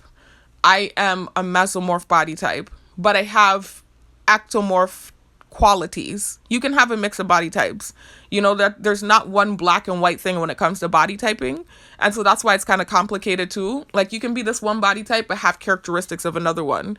You can be a mesomorph with ectomorphic qualities, or you can be an endomorph with you can be a mesomorph with endomorphic qualities. These are the things that can happen. The thing about the mesomorph is it's like the middle body type. So they call it the ideal body type. And I didn't put it together that it was also match up with the hourglass body type. I didn't put it together. And it's not interchangeable. I'm going to explain in a minute. So let's say that you do your dimensions, you do your measurements, like you do your bust and you do your shoulders and you do your hips and you do your waist. And you put it into a body calculator. And you see that you have the hourglass body type. If you have the hourglass body type, you are a mesomorph. You are a mesomorph. But if you have a mesomorphic body type, you don't necessarily have the hourglass body type. The mesomorphic body type just means that you have an athletic body. Your classic or typical characteristics of a mesomorph is the square shoulders, the shoulders that they're always bullying me about, and a naturally muscular build, and a medium build where it's like your metabolism isn't too fast, so it's not like it's hard for you to gain weight, but it's not too slow either where it's hard for you to lose weight. But that's where the mix of things can come in, because that's the issue I have. I'm a mesomorph. I have the classic square shoulders, like what they teach me about, the athletic, naturally muscular body. But I also have a super fast metabolism, so it's harder for me to gain weight. I'm one of those mesomorphs that have to follow the diet plan of an ectomorph, right? So I have to eat in a surplus to try to keep weight on and et cetera, right? And I'll show you a video. I've shown you all these videos, the 2 videos I'm about to show you. I've shown you them before, but I'm going to show you them again so you can see like what my natural body type is versus my body type when I'm actually eating in a surplus, et cetera. But anyway, like I was saying though, even if you are, you are in the middle body type, you're the mesomorphic body type, that doesn't necessarily mean that you have the hourglass shape. Hourglass means that your body is perfectly symmetrical. I'm not saying this to brag, y'all, because I'm sure there's a lot of gang stalkers or whatever watching me roll in their eyes, but they have seen that I'm showing you this video from a year ago where I was talking about attack on the self-esteem and psyche of the target. For longer than that, for about 2 years, they have been attacking my self-esteem with this technology. And ever since I started working out in the gym, coming for my body and trying to make it like I'm top heavy and I'm not in proportion and I'm this and I'm that. And this is why I started taking videos of myself, because I was starting to believe them. This is how good they are with the technology. They get you to believe shit. Just because you have broad shoulders or wide shoulders, whatever it is, that doesn't mean that you're not proportionate. If your hips match your shoulders, you're in proportion. So I didn't realize. I was just like, well, damn, okay. Let me just focus on my lower body, because I feel like my top is heavy. Let me just focus on the lower body and not focus on the top. not realizing that I am in proportion. I have what they would call the ideal body type. Isn't that funny? What they were bullying me about? That's irony at its finest, because they were using the ideal body type to try to bully me. And that's actually the body type I have. It's just that because I've been bulking, right? And I've been kind of slipping junking with the bulking, trying to gain weight. I've accumulated some fat with the muscle build. So my muscles are getting bigger. I've gotten some development, a lot of development in my legs and my glutes and stuff. But I also have like some fat settling around areas that I need to work on, like my midsection, my face. They keep teasing me like I have a double chin. You know, it did settle into certain places, and I do need to work on that. And I have been. I've been cooking and trying to cut the junk out, and it has been making a difference. But even with that, with the fat that's accumulated around my stomach, my waistline is still 23. I did the measurements, and my waistline is significantly smaller than the big boulder shoulders and my hips. And my shoulders and my hips are the same measurement. So apparently I have the hourglass figure, which is the ideal body type. They said only 8% of women have it, I think is what they said. And so I'm like, what are the odds? Because I found out by accident. I'm like, this is what they get for bullying me. That's the most high, man. Like, I literally was just shopping yesterday, y'all. Let me show y'all. I could show you. Not even just yesterday. It was like over the course of the weekend. I was just like, I'm tired of not having clothes. You know, I used to have like this big, huge wardrobe. I was a teacher. I had heels, all this type of stuff like that. And when I tried to relocate off island in 2022, I gave all my stuff away to Goodwill when I was in my car trying to duck and dodge gang stalkers. I wanted to move light, and I wanted to only have like a little small suitcase duffel bag of stuff. So I gave away all my stuff, like 2 big, huge suitcases of stuff. I gave it away in Tennessee. And so even up to now, I've been working and making money. I just never bothered to buy clothes again, because it's like I don't work during the daytime. When I did start working during the daytime, it was a job where I wore a uniform. I don't go out like that anymore. I'm targeted. When I'm going out, I'm either going to the gym or to the grocery store. So I've really just been wearing my workout clothes everywhere and not wearing stuff. I was like, you know what? This is ridiculous. I need to go shopping. And so let me get some nice outfits, you know, so I can feel like myself again. So I just went on eBay over the weekend. I'm going to go to show y'all.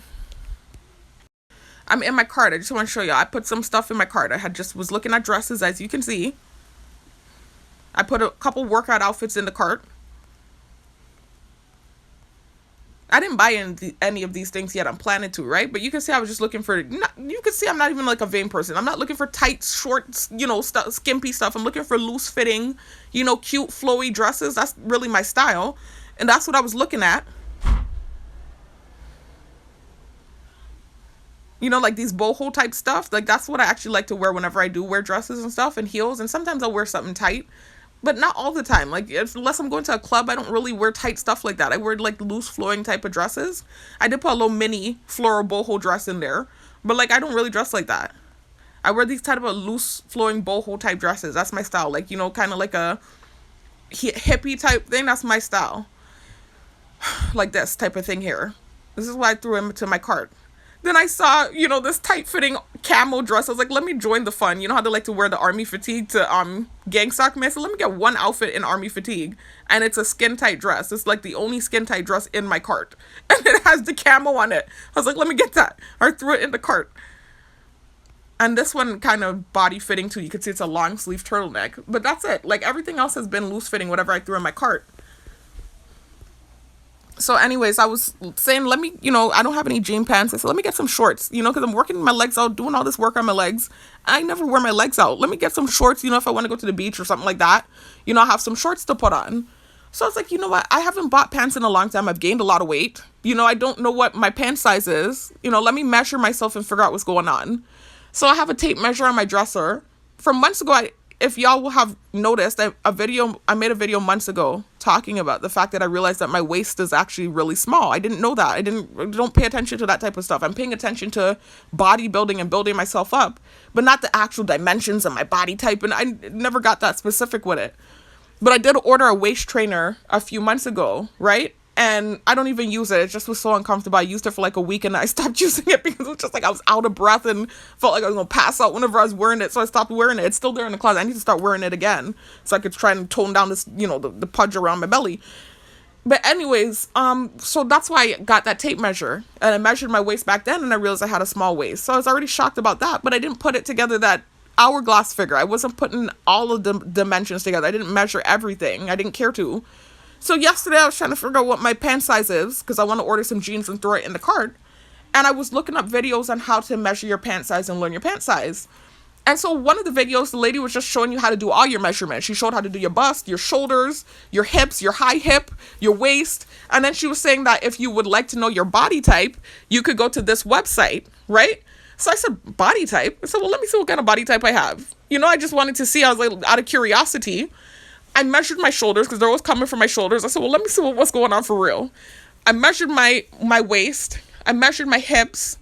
And I measured my bust and my high hip. And it turns out, y'all, I have the hourglass figure, which, again, is not something I would brag about and act this kind of way about, but it's just because they're constantly with the technology tearing down my looks, especially my body, like trying to come from my body, really my upper body more than anything else, but trying to kind of insinuate that I'm, like, not proportionate, like I'm top heavy. So it's so freaking ironic that the body types that they were sending to me to try to tear me down is actually the type of body type I have. I just need to cut down the extra fat around my waist. But even with that there, I still have the body type and the measurements don't lie.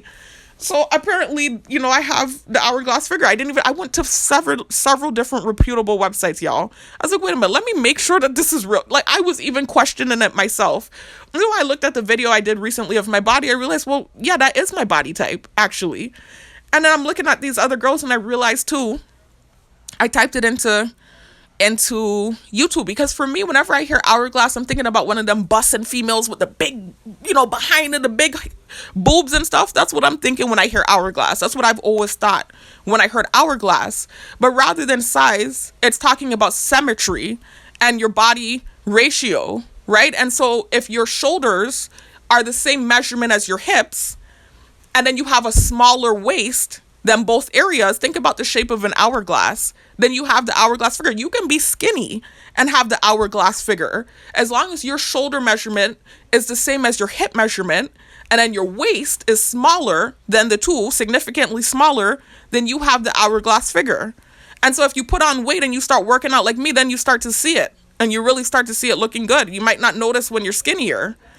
And so that's what's happening. I'm like, oh shit, that's what's going on. I was like, I didn't even know, because they keep I'm telling you, they keep sending stuff about the genetics. And if you had the genetics, kind of hint like I don't have good genetics or specific, that's crazy to me because that's one of the good things about me, I would say, not to sound, again, I feel like I have to explain this because they've so bad, try to make it like gaslight, like I'm a narcissist when I act pigheaded because they keep insulting my looks with the technology. But that's one of the good things about me and that I got a blessing in this lifetime with from my parents, all of my siblings, is the fact that we have good genetics when it comes to the body, at least, for sure. That's one thing I was blessed with. And so I'm just like, it's crazy that they kept throwing that at me, and that's actually, I fall in that category. So anyways, it was an accident that I discovered it, but I had to tell y'all, man, this is body positivity for me. So I could throw this on anytime they can't use it anymore. They still were trying to do stuff with the technology. They're trying to throw this guy with a big back. Then they threw something about being a bitch, I guess trying to insinuate that that's why they were doing whatever they were doing. But let me show y'all, right?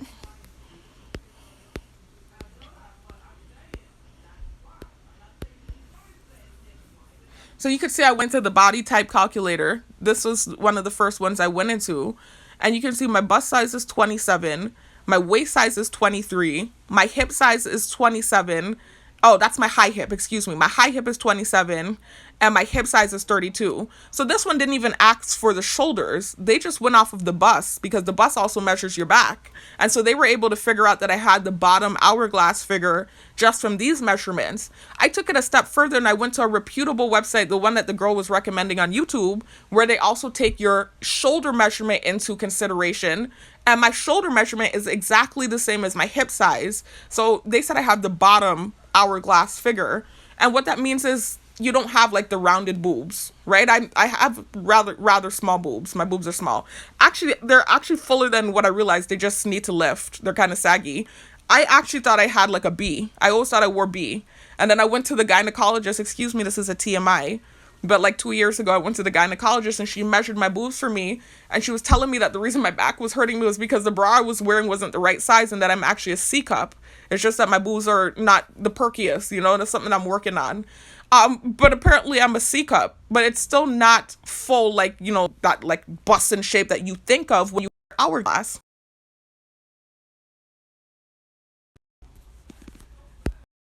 Okay, y'all, I'm back. Sorry about that. My dad was calling. He just bought a new truck. And so he was trying to get some information about the insurance. Anyway, let me hop back over there, y'all.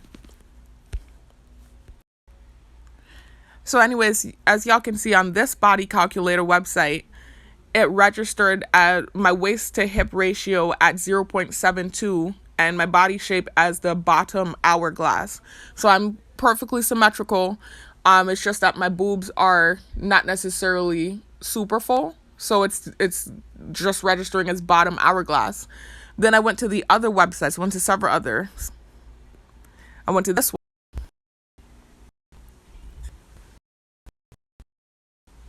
Oh, it looks like it, so I'd have to put the measurements in again. My bust is 27.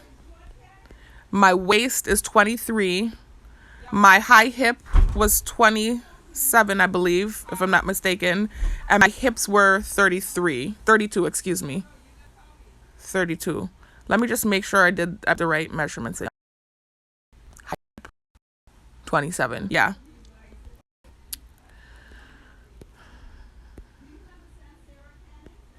Same thing, bottom hourglass, as y'all can see. Did I hit calculate yet?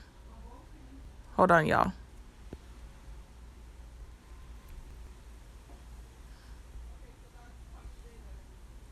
Oh my God, wait, it's gone again. Oh wow, so it was putting the shape in. Wow. Okay, let me do it again, y'all. So my bust is 27, my waist is 23, my high hip 27, and my hips 32.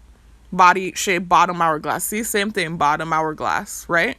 So I have the hourglass figure. Again, bottom meaning that my bottom is round and, you know, more rounded than the top part. The top part, my boobs are smaller, right? Hair, right? This was the reputable website the girl on the video recommended. You could see they even put shoulders into the equation, right? So you see the measurements there. And what did I get? Your body type is the hourglass, same measurement, the 0.719. On the other ones, it was registering as 0.720. So as you can see, and this does look like my body, right? If you look at the video, because they keep teasing me about my long arms too, by the way, y'all, but apparently this is the ideal body type. You can see this looks like my body. I'm about to put a video on, one that y'all have probably already seen if you've been keeping up with my videos. This is exactly how my body looks. Just like this. This is actually how my body looked before I started gaining weight.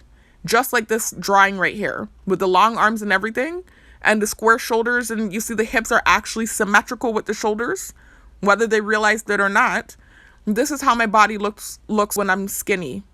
When I bulk up, it looks like this, the same long arms, but I'm more full now, more shapely.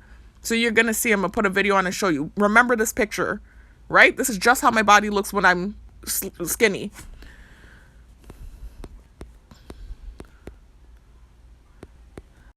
The thing I was reading about it.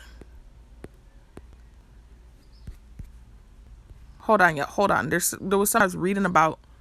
What website was that on? Was it this one? Yeah, they're telling you about the different body types, right? So they have female body shapes in the fashion industry. In the fashion industry, body shapes are often categorized into 4 classes. You have the apple or inverted triangle. This body shape describes a person who has broader shoulders and bust than they do hips. I think this is what they thought I had. The banana straight or rectangle. This body shape describes a person who typically has waist measurements that are less than 9 inches smaller than the hip or bust measurements. And they said, I think they said 40% of females have the banana shape. You have the pear, spoon, bell, or triangle. This body shape describes a person who has hip measurements greater than their bust measurements. And then last, this is what I have. Look, they put an X by it. There's shadow networking. Anyway, hourglass, X shape. That might not be shadow networking because the X is kind of like the hourglass. So that might just be a coincidence. I don't know. I can never tell with the technology. But anyway, the hourglass, X-shaped triangles opposing or facing inwards. This body shape, typically presented as the ideal, describes a person with hip and bust measurements nearly equal in size with a narrower waist measurement. A study of more than 6,000 women conducted at North Carolina State University in 2005 revealed that 46% of women were banana-shaped, just over 20% were pear-shaped, just under 14% were apple-shaped, and only 8% were hourglass shaped. So it's very rare, apparently. Whatever they're bullying me about. My body type is a rare body type. And I'm only tooting my own horn and I'm doing this, y'all, because they have been really dissing me up with the technology. So I just, again, find ironic that I have the 8%. I'm a part of the 8% ideal body type, and this is the body they've been bullying me about. What is my body shape? Hourglass, and this is just now them going through it, right? The hourglass, then they have the bottom hourglass of hips and bust, and hips and bust 10. You know, they're putting the measurements here. Top hourglass, spoon, triangle, inverted, triangle, rectangle, blah, blah, blah, blah. So I'm not about to go through these ratios with y'all. But if y'all want to check it out, right, this website is called calculator.net. And there are several different websites you can go on, y'all. The one that the girl sent me will actually put your shoulders into the equation as well. Is called inchcalculator.com. So let me just hop over to my Facebook and show y'all. These are videos I've shown y'all already. My body when I'm skinnier. So it's a video from my early 20s versus a video I took like a few weeks ago, like maybe 3 weeks ago, about a month ago now at this point, where you can see how my body looks now that I've gained weight, what the hourglass figure looks like on a slimmer female when she's in her slim form versus when she's bodybuilding and gaining weight. Look at this picture, this drawing, y'all. This is just how my body looks when I'm in my natural form, when I'm not like, you know, eating in a surplus and working. Well, I do jog and stuff. In that picture, I was kind of jogging, but I wasn't doing much. That's just my natural body type. But when I'm not like weightlifting and stuff, this is how my body usually looks, like this drawing right here. And they're even teasing me about my long arms and sending me stuff about birds with long wingspans. That's why I play basketball. That's why I'm good at basketball. You know, a lot of basketball players, if you look at them, they have the long arms like me. And I would probably think maybe they have more of those females are into athletics and stuff, I think. I don't know, really. That's something I would like to look into. I'll be back, y'all. Hold on a second.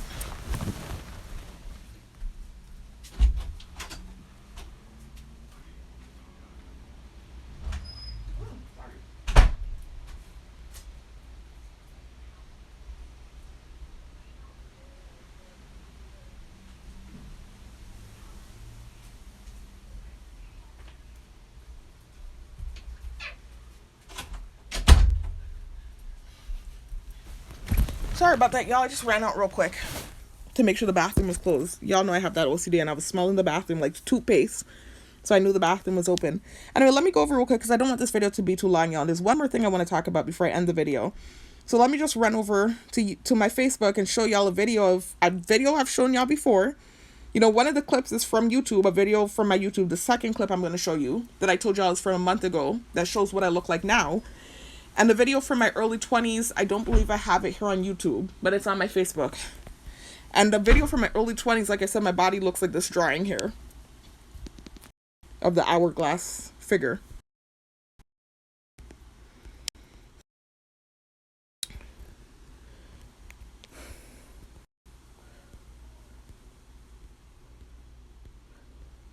I mean, even in this picture though, y'all, you can see that I have a small waistline. It's in the back, really, is where you can see it. I didn't realize. I did not know.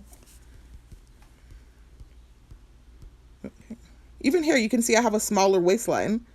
I did not know. I had no clue, y'all. I'm telling you, I had no clue. I was just listening to what they were telling me about my body, right? Anyway, so this is a video from my early 20s.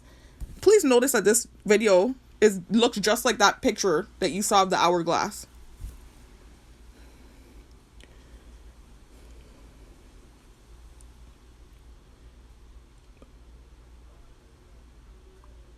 So as broader as squares they say my shoulders are, it matches with my hips. I'm symmetrical. And then as you can see, I have a thin waistline. I'm sorry for the provocative, cheesy, corny video. I was young. I was in my early 20s. I used to sometimes take videos like this and send it to people. Like stupid crap.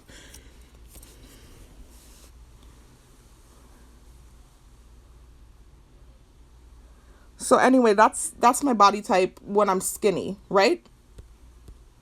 This is me now that I've been eating in a surplus, bulking, weightlifting, etc. And also, obviously, I'm in my 30s. You can see it says 33. So this is a whole like decade later from that last video.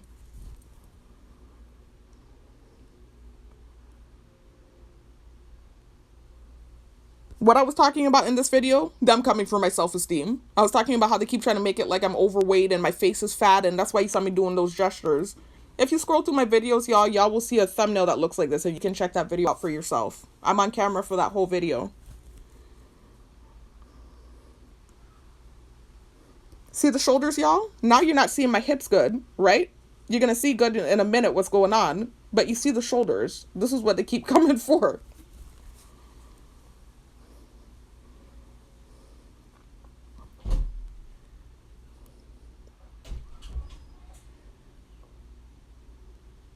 Now, mind y'all, again, look at me, right? As wide as my shoulders may look, do you notice that it looks perfectly symmetrical with my lower body?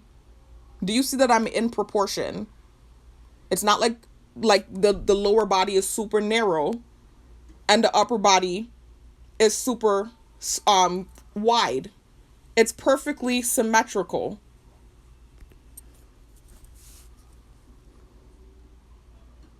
And the back is where you can really see the dip of my waistline, is what I'm realizing. It's in the back there is where it's really thin and you can see it. So that's why when I turn around, it looks more shapely, because that's where the dip is. I realize from the pictures too, that's what I'm realizing. That's where it is, in the back. Anyway, so it's working out for me, working out. It works out for everyone. It doesn't matter what your body type is. You can build about any body you want, trust me. If you look into it and you do your research and you eat right and you work out and you do the right workouts, you can have any body you want to have. Obviously, you can't change your shape, right? So you're going to be whatever shape you are, but you can look the best version of you if you work out and you eat healthy. You can still look popping and fly and have a fire-ass shape, no matter what your body type is, if you hit the gym and you put the work in and you eat the right diet. It's just a blessing for me that I happen to have this body type, because I didn't know, and they were bullying me about it.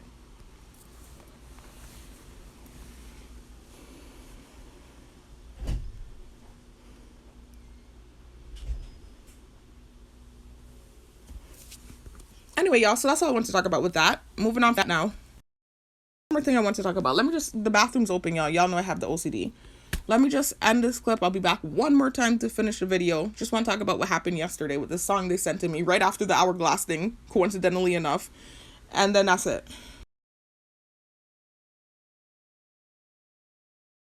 You know, today is a gym day for me. And yeah, that's that, y'all. So hold on a minute. I'll be back. All right, y'all, I'm here to finish the video. There's just one more thing I want to show you about the hourglass thing. To again show you that what they were teasing me about happens to be one of the classic characteristics of the hourglass body type. You have medium to wide shoulders.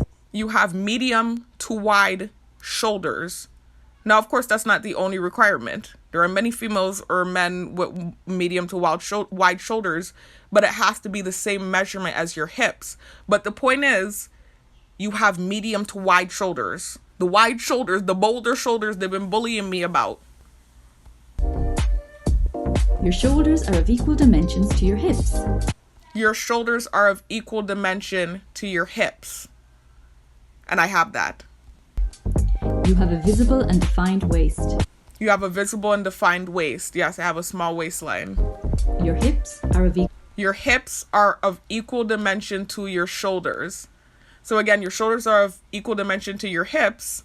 And then they switched it up to your hips are of equal dimension to your shoulders. They felt like they had to put it twice. And you have a defined waist. But the top one I want you to hone in on, wide shoulders. The same thing they be bullying me about, man. That's it, y'all. Done. All right, let me finish this video. Sorry, I've just now been looking at different videos of what this body type looks like, because you know every female is different. Just because you have the same body type as another female, it's going to look different on every other female. Some females have it and their arms aren't as long as mine. Some females have it and they're thicker than me. Some females have it and they're thinner than me. I've been seeing all kinds of different hourglass body types. It's again just about the dimensions and the ratio. So I was just looking at it, you know, and looking at these videos. Look at them trying to be shady again. They sent me this Whitney Houston video, you know, a video of when she was in her later years, right after the years and years of drug abuse. No disrespect to her. Y'all know I suffered with alcoholism in my early 20s.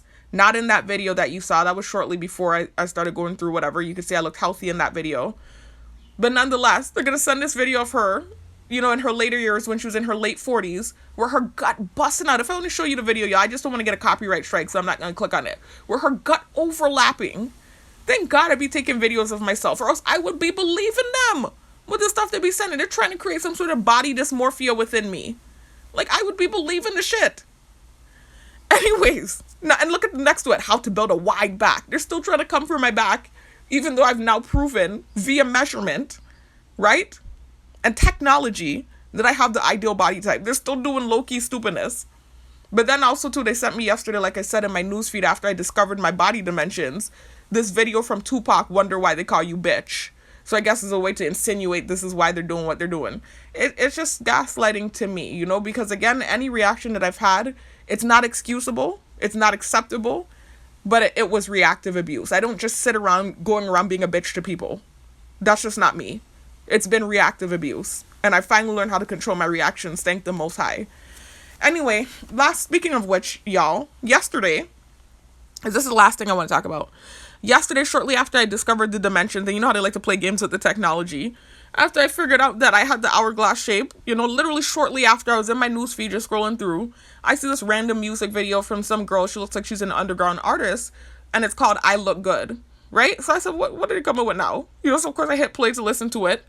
The song actually sounded fire, and she kind of does what I do, except she's more rapping than me. You know, like for me, I do spoken word poetry, but I have a cadence, and I do it to the beat, so it almost sounds like rapping, but if you listen, you realize I'm not rapping, I'm talking. I'm just doing it with a beat, to the beat, excuse me, so I have a cadence. So it emulates rapping, but it's not rapping. She's actually more so on the side of rapping. She's doing what I do, but her flow is, the way she's flowing, it sounds more like rap. She's kind of like rapping in this video. I actually almost want to give her a shout out. Let me scroll to the video and all.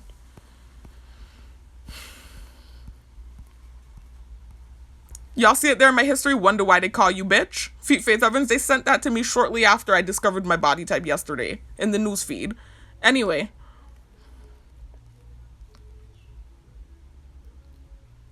Anyway, this is the video here, y'all. You see the thumbnail with the girl with her hair sticking out everywhere, and it says Eva Alordia, I Look Good. So I clicked on it and I was like, what is this? They sent it to me now. And it was right after I had just looked at the body type thing. And so I listened to the video and it actually sounded good. It was full of positive affirmations. She was talking about the fact that she'd been through hell and back, not from. I rebuke that in the name of Yeshua and Jesus Christ. Not from. She's been through hell and back, and she healed herself. And she knows she looked good, basically, is what she's saying. So they do stuff like that sometimes. Like, they'll send me positive stuff. They know it will pertain to me or something that I would, you know, obviously be feeling because of my situation. But it still, too, is kind of like low-key trolling in a way. It's like they just be playing one set of games with the technology, man. And it sounds like, this actually sounds fire, though. I'm going to download this. Like, a lot of the songs on my playlist, they sent to me.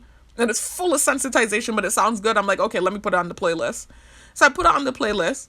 You know, I went out yesterday to do my laundry and stuff, and this typical stuff I do on Sundays. You know, went to the basketball court to shoot hoops, whatever.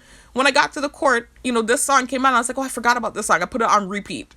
I didn't have it on the whole time I was out there. It wasn't until I got to the basketball court, I was like, let me put this on repeat. So I put it on repeat, and I was just on the court shooting hoops and stuff. And it was a good day for me. You know, I told you some days are good, some days are bad when I'm out there. I'm getting better. The more I go out there, I'm going every day now. I have a vehicle. I make it a habit to shoot 10 shots a day. I'm getting better. I'm getting my grip back. I'm getting the feel of shooting again back. Some days are worse than others. Some days are better than others. I am getting better. My shooting's getting better. So anyway, I started feeling the wind, right? And that's been a new thing. It's been really breezy lately when I go out there. So it affects my shooting, and so I have to shoot in a certain way to make sure I make it. Like if I feel the wind coming from the right, I know that I have to shoot more over in that direction to go against it so the shot can go in. So yesterday was crazy. The wind was coming from the left, it was coming from the right, it was coming from behind. I was feeling it from all these different directions. So I stood there, I said, let me just feel where it's coming from so I can know how to shoot. So I would stand there for like 2 seconds, feel it out, and then I would shoot. And I was making a lot of my shots. So of course they're doing noise campaign in the background. Hold on, y'all, I'm gonna finish in a second. Anyways, y'all, so, you know, I was just kind of feeling out the wind, and whatever direction I felt like it was coming from, I would shoot against it. And I was making the shots like crazy. And so, of course, that song is playing, and then I'm making my shots. I already told y'all, I got retribution last year. They shut down the whole public transportation on me for simply listening to certain songs on my playlist. You know, they started creating stuff with the songs, making it about situations that it wasn't about. The transportation, the public transportation was shut down on me. I've made videos about it, y'all. If you've been keeping up with my journey, you're familiar with the situation, right? This is why I've been so grateful to finally have transportation. You know, just recently when I told y'all about the car that I got, was telling you how ecstatic I am and how it almost feels like I've never had a car before. Even though I've owned many. I've owned newer cars than that I paid off in full. And it's just like going through what I went through for these last 2 years without having transportation, begging for rides, public transportation kind of shutting down on me in a way. Oh my God, it almost feels like somebody, like a teenager that got their first car. Like, that's equivalent to the feeling. It's just so crazy. Anyway, at this point now, I'm kind of gotten acclimated to driving again and having a vehicle, but oh my God, it was hard. And so it's the same thing now. It's like they're actually sending me these songs. A lot of the songs have sensitization, saying stupidness, trying to poke at me low key, some of these songs. And I still put it on the playlist because it sounds good. If it sounds good, I'm putting it on my playlist. So all the song is saying is I look good, and it's just like positive affirmation. She's just talking about what she's been through, and she's been through hell and back, and she healed herself, and I look good. Like, that's basically the gist of the song. It's not like she's saying F these bees or saying anything negative or derogatory about people around her. She's just bigging herself up. So I simply put the song on repeat, and I'm playing basketball and I'm making my shots. I notice I leave the basketball court now.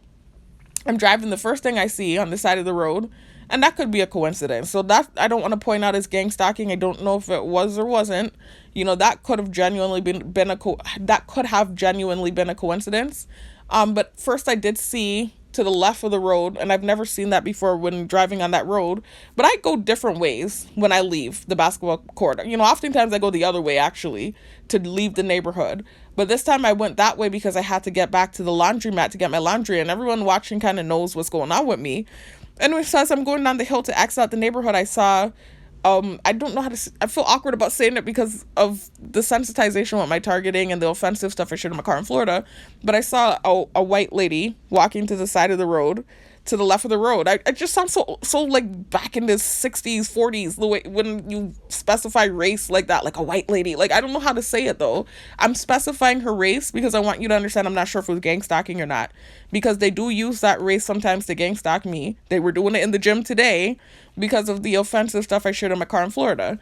So I don't know if that was specifically gang stalking or if it was just a coincidence. I have no clue. And she was walking down by the hill that's actually very near to the land that my parents own in there and the house that they own in there. And behind that house is actually a church in there. And it's a very diverse church. It's full of different ethnicities and races. And actually one of the people, the teachers, the nurse, I kind of feel weird talking about it because, she's no longer alive, so, rest in peace to her. But the nurse that used to work at the private school that I went to when I was younger, when I was, I told you I went to private school for many years, for like half of my life, majority of my life. Anyway, she used to go to that church, and so I'm kind of, I don't know anybody in that church at all, but I'm just saying I'm kind of familiar with the, like the background of that church. So I saw that lady kind of walking down by that, to the side of the bush by that land. So I don't know if, that was gang stalking or not. I'm not sure. Anyway, so that was the first thing I saw. Then I get to the bottom of the hill. There are two cars in front of me about to exit out of the neighborhood. So I'm listening to the song on repeat. When it said, I look good, they both veered to the left. And it was so weird too. Like the one car veered to the left, at least inside of the neighborhood still, like in this kind of parking lot area. The other one veered to the left on the main road. And so they're kind of just, and I was right behind them blocking the road. So I'm like, what are they doing? And so then they put the hand out and like to wave around for me to drive around them. So I was like, okay. So I was like, this is the weird activity now done starting just because I'm listening to a song on repeat. So then I drive to the laundromat to get my stuff. All of a sudden this guy pulls up with an army pants on. Just crazy stuff, man. Crazy stuff. Then I'm seeing two fire trucks with the lights going off, flying down the road. I'm just like, what? All because I just put this song that they sent to me on repeat and played basketball. So I started acting pompous, of course, about it. And I look good and dancing to it and stuff. And so it's just like, it creates the weird stuff. Like you start dealing with more gang stalking when things like that happen. It's just weird to me. So then I get to the grocery store. I went there I don't even remember what I went to get. Something simple. I think I went to get, I can't remember. It doesn't matter. That's irrelevant. Waffles. To grab waffles.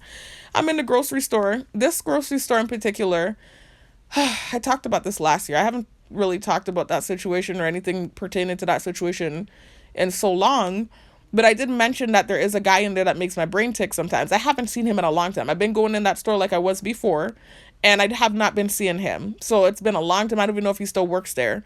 But this guy that's related to the cyber stalking, cyberbullying dude, and I don't really know the guy like that. I know the guy's brother. It's a long story. I talked about it in like a video from last year, y'all. I'm not about to rehash the whole thing.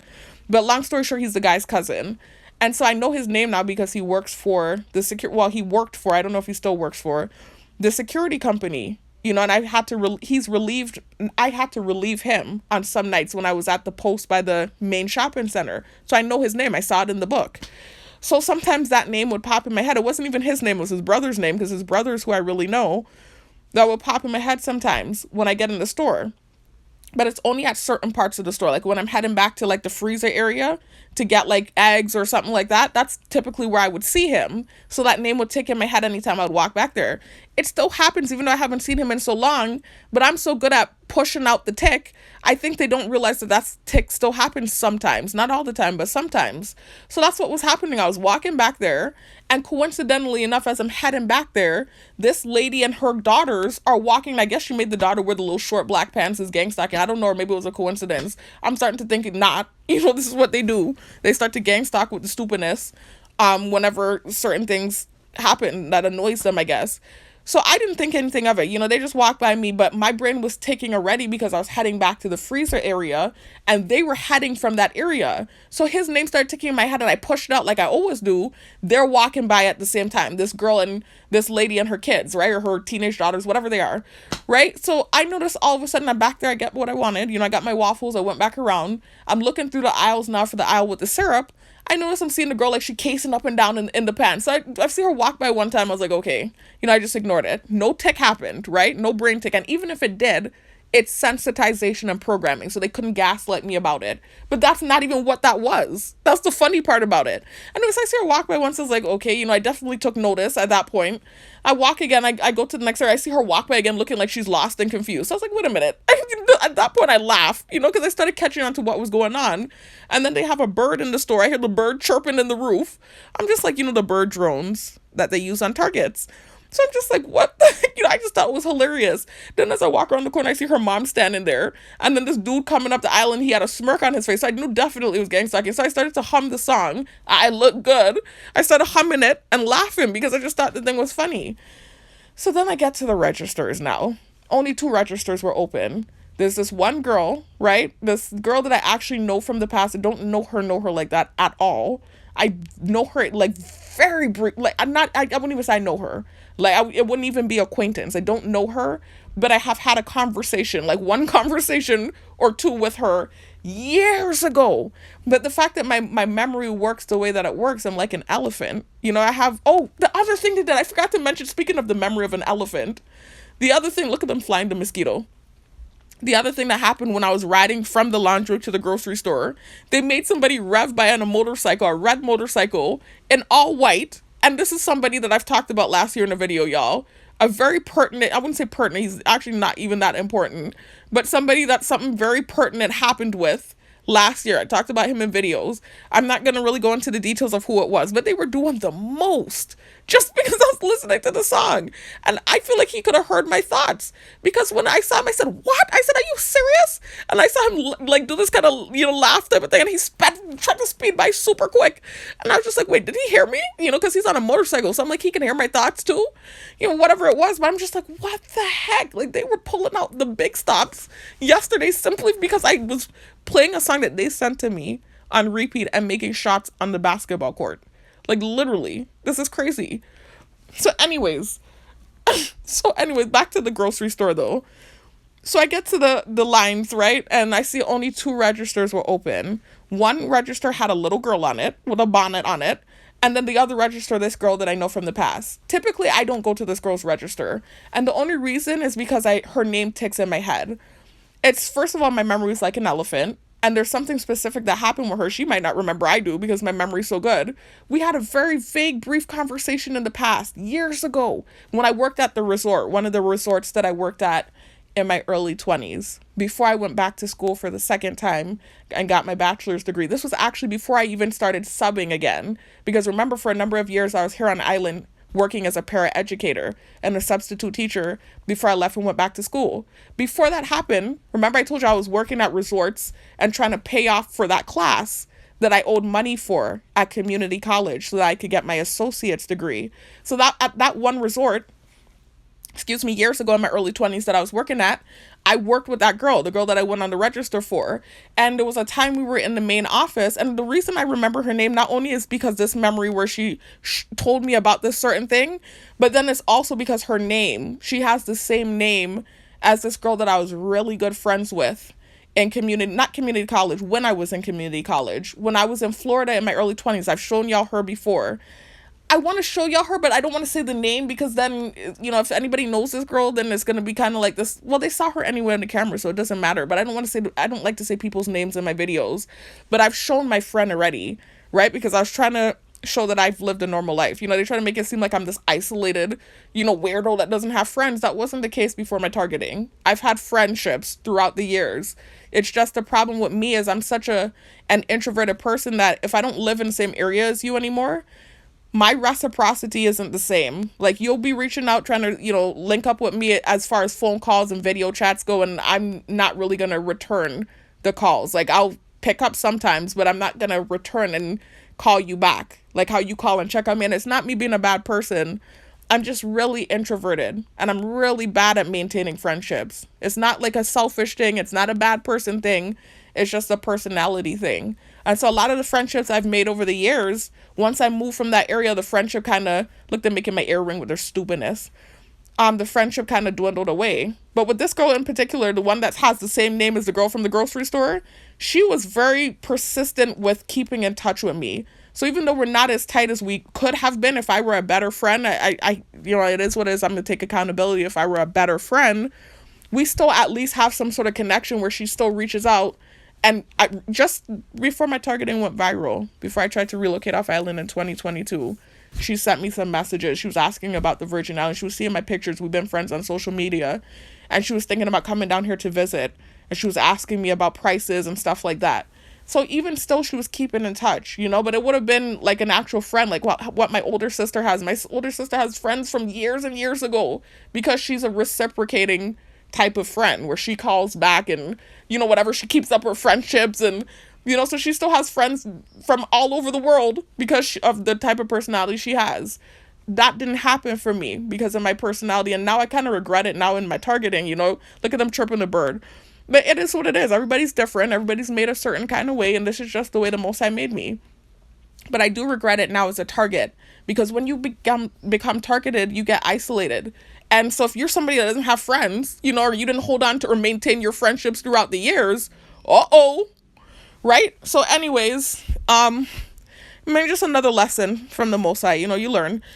Anyway, making the little noises outside. That's one thing I would say. If I do have, I pray to the Most High, I'm blessed and I can have kids and I get out of this targeting. That's one thing I'm going to teach my kids is to cherish their friendships and to make sure that they hold on to friendships and connections and value those things. Anyway, so, back to what I was saying though. So she has the same name as this girl that was my good friend in my early 20s. Like me and this girl used to drive out of town together, all kinds of stuff.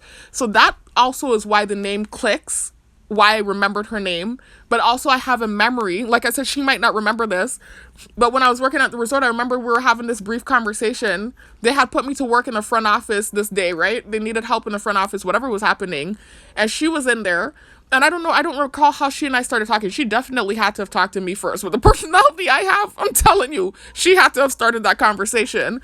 But I remembered her kind of telling me, and I'm not telling the girl's business, so it wasn't anything bad that she said, so I don't know what they're barking in. If it were something like personal and super bad, I damn sure wouldn't say it in this video. I'm not stupid. I've already gotten in so much trouble and backlash for these videos and telling people business. I mean, this is kind of telling her business, but it's not a big deal. I'm sure she wouldn't care. This is not a big deal. She was just telling me about this guy she was talking to at the time that worked at a grocery store on the west end of the island. And she was just telling me like different stuff about what's going on with him and that she had sent a picture to him and this and that. And, that's the stuff she was telling me. I'm not going to go into the details about it, but it was just, regular girl stuff, girl conversations where she was talking about this dude she's talking to and blah, blah, blah. She's just like this friendly type of personality where she just, even yesterday when I got in the register, she was kind of doing the same thing where it's just like being friendly, this kind of gregarious personality. But anytime I go in the store, I haven't ever interacted with her because her name ticks in my head and I remember her. And my memory is just like that. It really sucks for me. I keep saying this, and you don't know how many people I've encountered from years and years and years ago. That's like, how do you remember me? But it's just, that's how my memory works. And now that my thoughts are being projected, it's an embarrassing nightmare.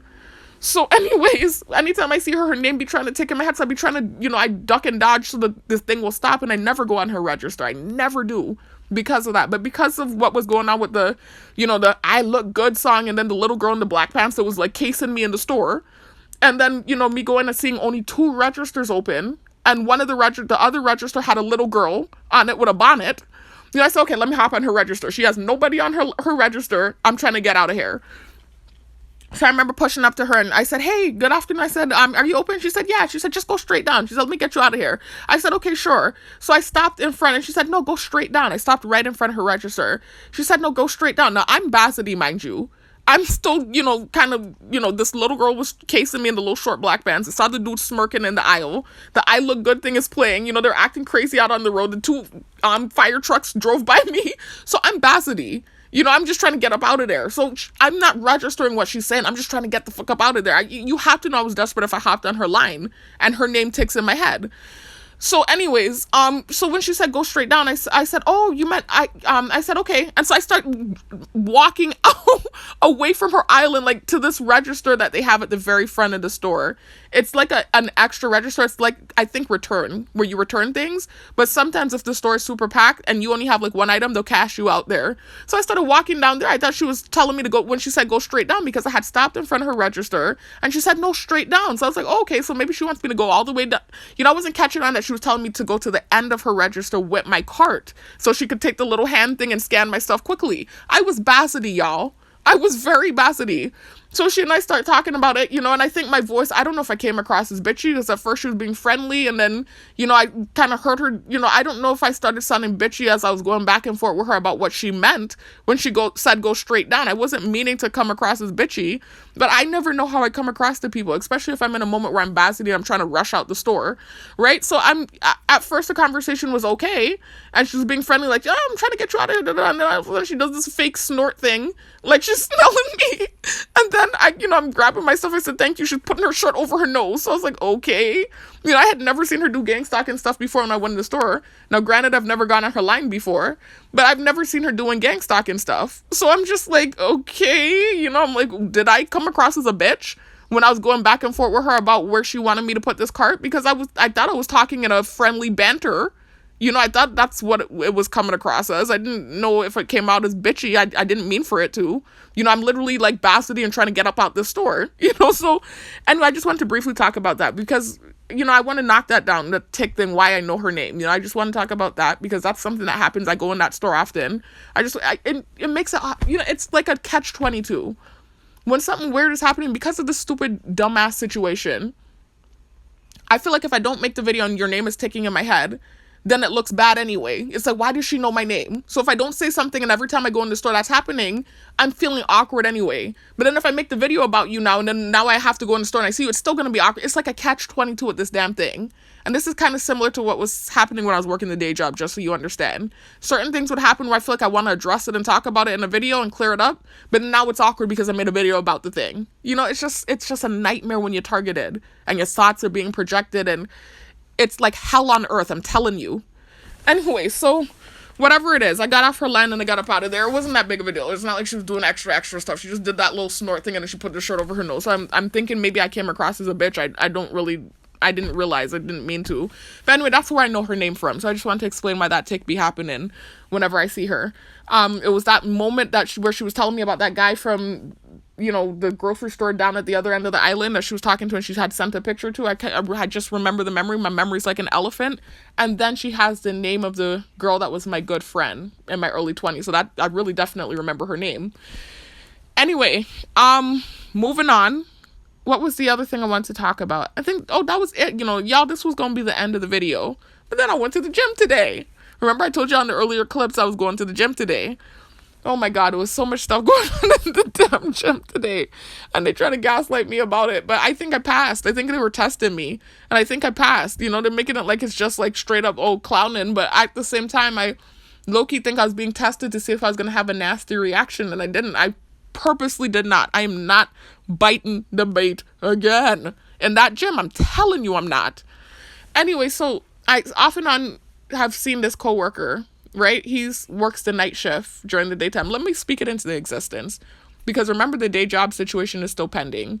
Technically, I'm terminated, but the situation is pending. So I'm speaking into existence coworker as if they've hired me on again, right? But he, night shift coworker, he works the at the Bureau of Corrections as well, but he works at the night shift. So I've never really worked with him like that. But when I would get in the morning, sometimes he would be getting off. And so I've had conversations with him in the break room, very brief conversations with him in the break room, and I know his face, right? So when they first did the thing when it terminated me, it was this thing where a couple days later, it was this thing that they all know I'm going to be fighting it and trying to get the job back, right? And the warden even told me, look, if you get back in here again, you need to do this and that and whatever. And so she told me who I would need to speak to, the director, right? To get the job back. So anyways, it's this pending thing where the director is supposed to reach out to me and let me know when I can meet with her to dispute the thing. So it's just like I'm on eggshells about the whole thing, trying to just kind of chill out here in the real world, right? Because everybody's watching me and I'm being judged about everything I do and say, even though I'm targeted, and sometimes it's reactive abuse. I'm trying to behave myself and not have nasty reactions. I noticed after the first week of the termination, sometimes where I would go places, I would see coworkers from the job. Like, I saw that same guy with the bald head, and I hope I'm not being offensive by saying bald. He literally has a bald head. Like, you could tell he cuts it. Like, so I'm not trying to be disrespectful. I don't know how else to describe him. Let me think about a better way to describe these people, because I feel like the way I describe people sometimes might come across as offensive. And the tall guy, that's a good thing. He's tall, and that's a plus. That's a good thing. The tall guy. Let me call him the tall guy. Right? So anyway, I noticed I saw him in that same grocery store with the girl that I was just telling y'all about. Like about a week after the termination, I saw him in there. Right? So I was like, okay, maybe that's a good sign. Maybe they're going to hire me on. And then when I was leaving, I saw the police officer that deals with part of the hiring process for the police job if you're trying to become a police officer. And I did apply to become a police officer when I got terminated from the Bureau of Corrections. So even though I'm fighting for my job, I also did turn in an application to become a police officer. So I saw him coming into the store. So I was like, and this was a good day. This was a day where I was being good. So I was like, okay. And when I say being good, y'all, I'm good. But what I mean is non-reactive. Like certain things happening and I'm not being reactive and I'm, exhibiting patience and understanding. Look at them revving with the stupidness. Anyway, so I had seen that officer coming into the store after I had just seen the coworker from the borough, the same tall guy that I saw today in the gym, standing in the line. So it's like, okay, maybe that's a good sign. Maybe they're going to give me my job back. So then I saw him again, and not just him, I saw another coworker too. I forgot who it was in a truck when I was at the DMV dealing with my car. So I started kind of seeing coworkers sprinkled here and there. So I was like, maybe, I might get the job back. Let me, just try to not be reactive. Because they know real talk, like kind of what happened in there, right? And they kind of hinted to me too, several of them, that it was about these reactions I'm having out here and being a bitch. And so, that's really what it's about. And so I'm trying to, really control my reactions and, be better about how I'm acting out here and how I'm reacting to things. So anyways, so I saw him in the gym, not just today, about a week ago, I saw him in the gym. I even had a brief conversation with him and I was telling him about what happened and he was telling me good luck and, telling me about how it used to be about 10 years ago, as far as the day job goes, about the, cause he works at night. He used to work during the daytime. He was saying the operations of the facility used to be different. And I'm not going to go into the details of what he said, but we had a brief conversation. So anyways, now today I saw him in there. Now, remember, I had just yesterday had the whole thing where I was doing the I Look Good song. And then before I went to the gym, I had made this video where I was talking about the cop, right? The cop from the past. Y'all know from the earlier clips that my sister went on the date with and the dude that I said isn't my type, right? I had just made that video. And then I get to the gym now and I see him there. So I was like, okay, maybe this is like a test about how I'm going to act. So he was in there. The guy that I said wasn't my type was in there. There were several people in there, actually. I'm not going to go into the details about all of it, because some of it I just refuse to acknowledge. I just don't care, okay? Just not acknowledging it. So anyways, the main people that I'm going to acknowledge is the guy that I said wasn't my type, right? And the tall guy that's my coworker. I'm calling him, I'm speaking it into existence, right? That I'm getting the job back. The tall guy that's my coworker. So I was just in there. Oh, and another person I saw in there was this, and again, I have to specify race. I know it sounds strange in this day and age to be saying the white woman, but, you know, or the black woman. That sounds so like 60s, 40s, 50s, but I have to specify race so you can understand it was gang stalking. And it has everything to do with, obviously, the offensive stuff I shared in my car in Florida. At this point, 2 years ago now, right? It happened in 2023. And of course, I'm still getting backlash for that, though. Which is a little bit more understandable. But anyway, so she was in there, right? This girl, this off and on, it seems like they use her. I could tell, talked about her in a prior video before, because there was a time before where she was in there doing gang stalking, and she was wearing an army short pants. And I was talking about the fact that she's the reason I started doing my hyper extensions with the 25-pound plate, because I saw her doing it, and she's so small. I'm like, if she can do this, I damn sure can do this, my big ass, right? So I'm seeing her pushing heavy ass, weight on the hyperextension machine. I was like, okay, I can do this too, right? So I started doing it, and it actually started hurting my back. So I just recently went back down to 10 pounds because, I'm doing a lot. I'm also squatting very heavy on the Smith machine. I'm doing all this type of stuff like that. I'm squatting 320 pounds on the other squat machine. And so trying to do that and then also incorporate hyperextensions with a 25-pound weight, as light as that sounds, it's like putting pressure on my lower back. Like my lower back is really bucking. It's nuck if you buck right now when I'm leaving up out the gym. Like, today the owner was even asking, he said, why are you walking like that? He said, are you okay? I said, yo, my back just almost went out. Like, you don't even understand. So anyways, so she was in there before gang stalking with an army pants on. And so today they had her in there with this little short black pants on. And she came to the back room while I was back there doing my little ab workout. And as soon as she came in, she kind of was doing like this little posing thing. And then she kind of pinched her nose like she was smelling something. So I knew it was gang stalking. But she genuinely works out. She looks like she works out. I've seen her doing stuff that I actually struggle to do sometimes. So I know she works out. But they use her, like they insert her as a gang stalker sometimes. Like some of the people, that they insert as gang stalkers, it's like you could tell it's somebody straight off the street that they hired, that not necessarily a gym goer. And then some of the people you could tell are authentic gym goers that have hopped in, that they tag in, right? She's one of those that really goes to the gym, I can tell.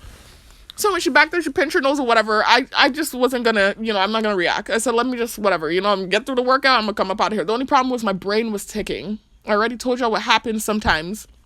It was too much sensitization. She's a female, she's wearing the little short pants. Then the race thing, it's just like several things were trying to tick in my head, and I explained to you all the tics that happen around certain sensitization, and it doesn't always happen, but it happens sometimes, especially if I know gang stalking is taking place. So I'm there, my brain's ticking, and I'm trying to do this very hard ab workout. It's this thing where I'm holding my body up, and I'm doing like freaking, I forget what you call it. It's called, oh my God, what is that workout called? First of all, leg ups, where I'm literally like doing crunches in the air. But then it's also where you go from side to side. I forget what that's called. Oh my God, I forgot the name of it. It doesn't matter, y'all. Just imagine me holding my body up and then using my legs to go from side to side to get the obliques. Okay, that's the workout I was doing. And I'm doing like 50 reps. So it was burning and hurting, and then the stuff is ticking in my head. So I'm trying to fight the tick while I'm doing this painful ass workout. So it was hard. But anyway, I got through it, and then as I'm leaving, she kind of said like, hey, and I said, hey, back. I grabbed my bag, and I just left up out of there. I wasn't going to have a reaction. Excuse me. So then I went on the leg extension machine. I was doing my leg extensions. Then eventually I end up moving over, doing my squats on the other squat machine. And then I end up moving over to the Smith area. But before I moved over to the Smith area, I noticed the tall guy was kind of, when I was putting my plates up, standing by the area where I needed to put my plates. He had walked over to the area where I needed to put my plates up for the other squat machine. And I felt awkward about it. I didn't know, last time him and I had talked, and, now it's almost like 2 weeks later, and I still haven't gotten an answer about anything. And, I had just had whatever happened yesterday. I kind of felt like that's why he was in there. It almost feels like whenever I see him, I feel like it's a parent. Like, when I'm seeing my parent, they're just kind of reminding you, like, be good, make sure you're being good. I just kind of feel like that whenever I see him. Like, it's a reminder that, okay, the job is watching. You better not nuck if you buck. Anyway, so I just felt basity that day. So I didn't go over there to put the weight. I kind of, like, lingered by the thing until he moved. And then when he moved, I went and I finished putting my weights up. So then I went over to the main area, the Smith machine area. Oh boy. Over there is the dude that I kept saying wasn't my type in the video, right? He's over there doing workouts. At first, he's doing this weird shuffling thing where he's shuffling in front of the mirror. As soon as I get on the Smith, he had like dumbbells in his hand and he's like walking like a duck sideways in front of the mirror. Listen, if I don't laugh, y'all, I don't know. He's walking like a duck in front of the mirror and going down this way. So I said, okay, let me just sit my ass down. Let him do what he's doing. Y'all, I'm hearing some noise in the background. Y'all hear that? Noise campaign. Is that the plane?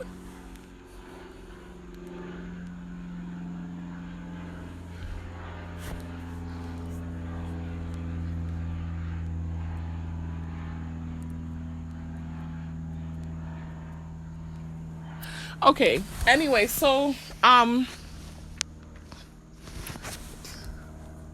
yeah, I don't know why the plane's by.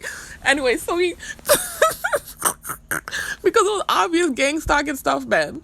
And I think it's because I made the video, but understandably so. I'm just trying to explain why I was trying to come later after they were being nice to me that day in the gym. Because it's like, I don't know how to take people being nice to me now that everybody's watching me and I've been targeted and all these things, especially in the gym, have been happening. I'm not good at taking people being nice to me. And then also too, I know they're kind of low-key trying to like teach me, oh, that you need to share. And, you know, I feel like I'm in kindergarten again, kind of like trying to show me examples of how to operate in the gym. Like you share the equipment, you help out, you be helpful, this and that. I don't need to see that though.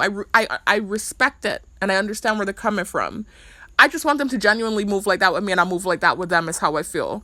I don't need the lesson. You know, I move the way that I move because of gang stalking. I explained this in the earlier clips. That's why I move the way that I move, because I know it's gang stalking, and so it creates this irritated feeling in me. And so it comes across as me being this pompous, selfish bitch that thinks she owns the gym, when that's not the case. It's reactive abuse. So anyways, nonetheless, whatever. That was why I tried to come later the next day, though. It's just I felt awkward, and I knew that they were watching me and stuff, right? On the cameras.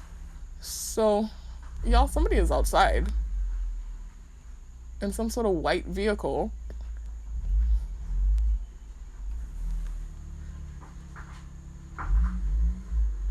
And it has a rev engine too. So I'm like, is this gang stalking? Did a big whole turnaround by my gate? Okay. Maybe for the neighbor or something. Anyway, so, focus, Sharifa. You know I lose focus easily, y'all. Living with Asperger's and ADD. So anyways, so that's why I made the video again, though. Like, just saying, like, you know, I appreciated now that the gang stalking has kind of eased up and they were actually being nice to me that day.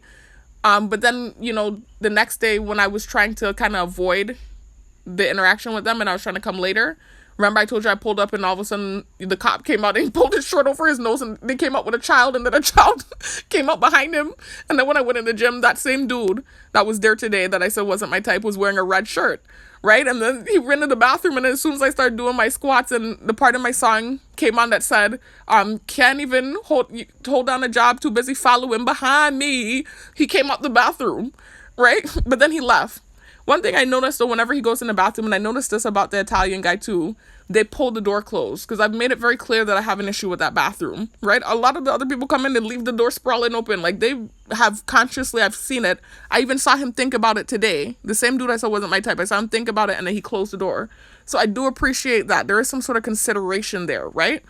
But anyway, so, that's what I'm saying. I don't think these people are malicious people. I think they're just, it's unfortunately just a targeted individual program.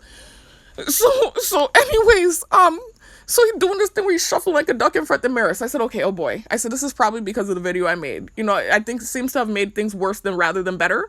You know, I was just trying to explain why I was trying to come later because I noticed when I pulled up the next day, him and the cop were doing very brief gang stalking stuff. And I had been looking at my time and trying to go later to kind of avoid interaction with them, but not in no disrespectful way. They were nice to me.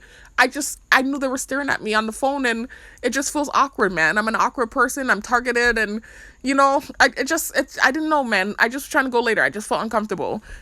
So anyways, that's why I made the video kind of just talking about it. And so now I feel like maybe some offense was taken to me making the video. I think they just don't understand why I make these videos. But I'm making the videos because of gang stalking. Like, remember, if you think about the scenario of what started with him, remember what started it. he was over there kind of casing me. He even cut me off when I was going on the leg extension machine, cut in front of me right as I was walking to the machine. He was kind of following me around the gym on his phone. And then, so I already suspected gang stalking, but I didn't make a video or accuse him. Then I went on the Smith machine, and he was sitting doing that thing he does where he's sitting staring at his phone. And so I'm on the Smith machine, using the Smith machine, and then I walked over to get a plate, right? And I bit the skin off my lip, and then he flew up and grabbed the water and drank the water and then went and threw it in the garbage and did all that stuff. And so that was what led to me making the first video about him. So it wasn't me that started it with him. This is how it always works. It's always like something happening where it's something starting with me, gang stalking. I make a video about it to defend myself, and then it kind of turns into this thing with the person. It's not me. It's just not fair. And this all stems back, again, to you know who. The main guy that was doing stuff first. Same scenario. Made a video about him, right? Because I had to make the video. I went in on him. I really dissed the dude up that day in my head. I really, I can be a bitch sometimes. And I've really been trying to control that. But anyways, so that's really what it stems from. A lot of these guys are just riding hard in the paint for him. They're his homies. And that's what it is. They're trying to get a lick on me. But everybody done got a lick. Damn, how much licks are you going to take? Like, come on now. Like, let it go now. Like, I already apologized. We know it was reactive abuse. Now they actually started being nice and trying to, kind of show me, okay, you need to be like this in the gym. Help out. Do this, do that. I get the message behind what they're doing. I get the motive or the method to the madness. But we all know it's reactive abuse. I don't need these lessons. All last year when these things weren't happening, I wasn't having an issue with sharing the gym. It's reactive abuse is all I'm saying. So anyways, so I see him shuffling like a duck in front of the mirror with the barbells as soon as I get on the Smith machine. So I said, okay, let me sit my ass down. Let him do what he's doing. I'm not going to have any kind of reaction. I'll just let him do what he's doing, right?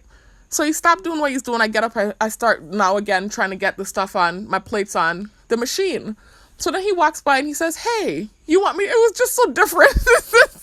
Not a good actor. It was very different to when he helped me with the leg curl machine where it felt more genuine. This time it felt more like, just kind of like, I think because of the video I made. He said, hey, do you want me to help you put these 2 plates on? I said, sure, no problem. I said, thanks, man. I said, give thanks. So he put the 2 plates on. I said, okay, cool. Right? He gone about his business. So I'm doing my squats now. I do different sets. Let me go over to my text messages and show y'all what I do. I want to hurry up and get through this though. I don't want this video to be too long.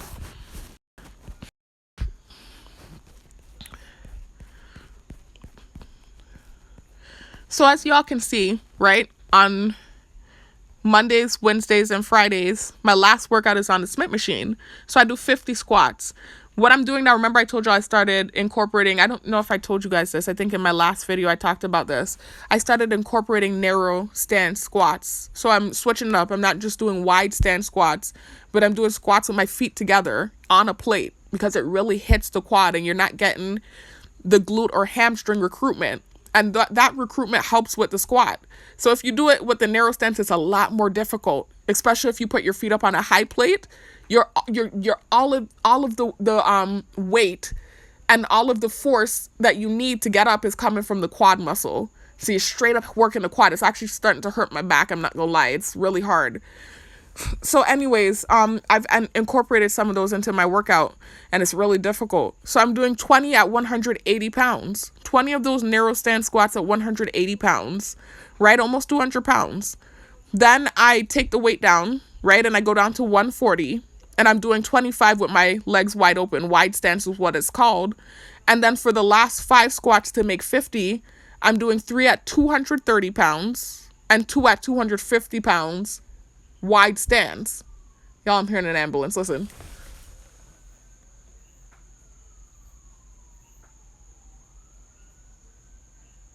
Y'all hear the ambulance? So anyways, I'm focused on my workout. When I'm in there, I am in there. Like, I'm really doing the damn thing. The gym owner even be noticing. Like, he be telling me how hard I'm working. I need to hold it down. He been telling me for like the whole year. Since last year, he been telling me I'm going ham and taking it out on the weights in there. Even before things started getting gnarly in the gym. I've been going hard in that damn gym. That's why I'm getting results and stuff. Anyway, so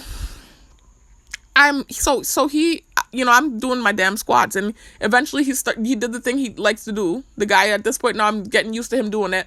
He squatted down in the corner and I know he's watching me on his phone, right? So I'm feeling awkward and bassety, but of course I'm still, and then now too, there's the element of my coworker being in there. So I really feel bassety and awkward, but I'm just like, okay, I'm gonna push through the workout regardless. I'm gonna get it done. So I'm doing the workout, right? And as I'm doing it, I when I get to the narrow stand squats, I decided to switch the song and put on this song called Mad Drummer. And the reason it's called Mad Drummer is because of the energy of the song, right? It's like this bop, ba da bop, ba da ba da bop, like this aggressive. I think I've talked about it in one of my prior videos. Just straight up instrumental of this guy playing the drums, like real aggressive. That bop, ba da bop, ba bop. It really it slaps when you working out. I got it from a workout playlist on YouTube that they sent to me. So I like to do it when I'm doing the squats or any type of hard, intense, type of workout. I like to put it on because it really puts me in like game mode, right? So after I first had this song Forever playing, right? And they sent it to me. You know how they like to send subliminal messaging with the technology. So they sent me like this combo video with Jasmine Sullivan, right? Oh, what's a coincidence? Anyway, so she was on the stage, right? And she was performing two different songs. The first song was called Stupid Girl, and the second song was called Forever. And so, they keep hinting to me with the technology that they're going to be letting me out of the program and kind of hinting that they're, releasing me and freeing animals that are stuck and, trying to show me like be kind to people, this and that, hinting at me with the program. So what they were doing before to antagonize me was sending things about forever, to get under my skin to make me feel like this thing was going to be happening forever. So now recently, like I said, things have kind of changed where they're like more so hinting at letting me go. And so they sent that song called Stupid Girl, and then right after Jasmine Sullivan's song Forever, she performed her song Forever.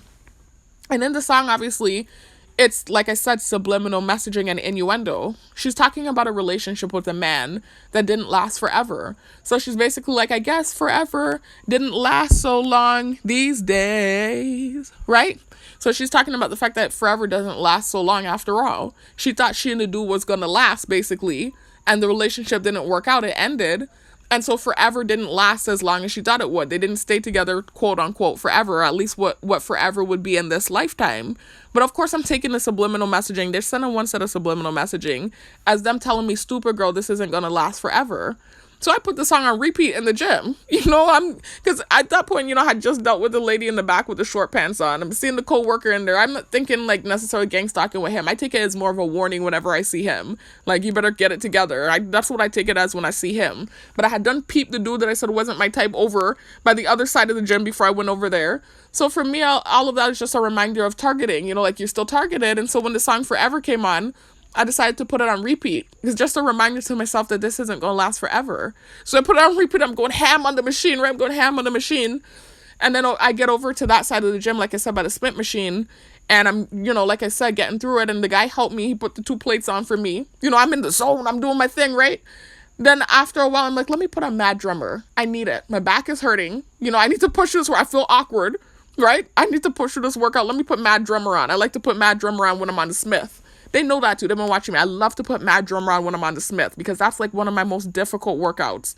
When I'm doing that, pushing that heavy ass weight, especially when the 250 is on my back and I'm ass to grass with that big 250 on my back. Mad Drummer, right?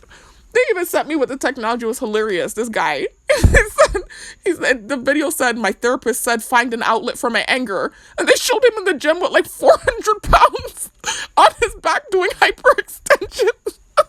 He's doing all kind of crazy shit in the gym with all this heavy ass weight. And he's just looking angry as hell, and all his anger was coming out in the gym. And that's literally what it's been.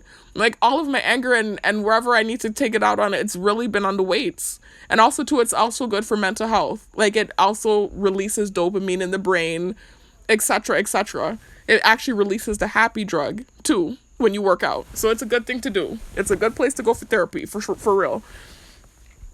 So anyways, so I put on Mad Drummer. As soon as I put on Mad Drummer, the coworker, right, he stands in front of the mirror, right in front of the mirror, like how I told you they do sometimes in the gang stalking, and he starts doing some sort of workout with the dumbbell blocking me. So I said, all right, well, he's there blocking me. I'm gonna stand here and, trying to figure out what I can do in the meantime. Like, maybe I'm gonna do a different workout, like the chest fly machine. Let me show y'all. I just recently added this in, use chest fly machine behind the Smith to do 70 fly reps. I just recently had added this workout into my regimen to raise my boobs. Y'all, you know they like to keep coming for my body. They're looking for anything with my body. Now it's my boobs. They're coming for my boobs, right? So so I'm like, okay, let me work on this for real though, because that is something I do want to work on, kind of raise them, lift them up a little bit, right? So I said, let me do a little chest workout. I don't want to do too much upper body, even though now I know that I'm in proportion. Still, I don't want to do too much upper body work, but it wouldn't hurt to lift my chest, right? So I had added this fly machine workout, and actually what I was doing was a dumbbell. I told y'all about this earlier in the clip, where I went to the back room and they were helping me with the chair that day when they were being nice to me. I was doing dumbbell chest flies, but I realized I didn't like that because it felt like it was working my arms too much and, just too much. I wanted to find something more effective, and I realized, they have the chest fly machine, and I remembered seeing it behind the Smith machine, so I had added it to my workout regimen. Before I hopped on it, though, I said, let me give him a while and see if he's going to move, right? So I sat down and I said, maybe if I just chill, because obviously they're trying to teach me again not to be reactive. I said, maybe if I just sit and chill for a little bit, eventually he'll move over, whatever. So I sat down and I was just kind of chilling, waiting for him to move over. And he did. Eventually he did move over. He sat down on like the bench press chair, and I got back up to finish my workout.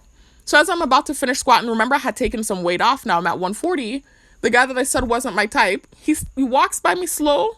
And then I'm like, uh-oh, I'm like, what is this now? He walks by slow and he stands and he just kind of looks at me. So him and I are eye level now, right? Face to face. I'm realizing, okay, maybe I made a mistake. Maybe this guy is not shorter than me. Is this what's going on? Is this why they're doing this? Because I said the short thing and, maybe he's not as short as I thought. He looks short to me. No disrespect. And again, I'm not trying to be disrespectful with what I'm saying. I'm not trying to be offensive. Whenever I do say whatever I say, I'm not trying to offend anyone. I'm just trying to tell you I genuinely was biting skin off of my lip that day. I knew he was gang stalking. And then to boot, he looked shorter than me. I'm still not sure. Today when he stood eye level to me at the Smith machine, it felt like he might be my height exact. I'm still not sure. I still think the dude might be a little shorter than me. I'm still not sure. But that's the only reason I mentioned a short thing.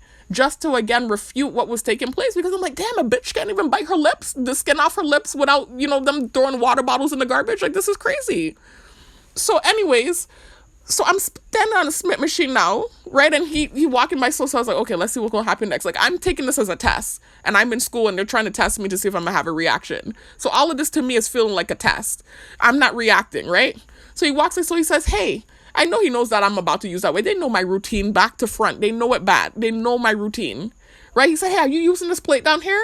I said, yeah, I'm still using that. I'm about to put the plate on. I said, I'm about to finish these sets here. And then I'm about to put that on and go heavier. And so he did, okay. And he did this kind of sad face. So I said, okay, maybe I'm failing. Maybe I should be sharing since they were being nice to me.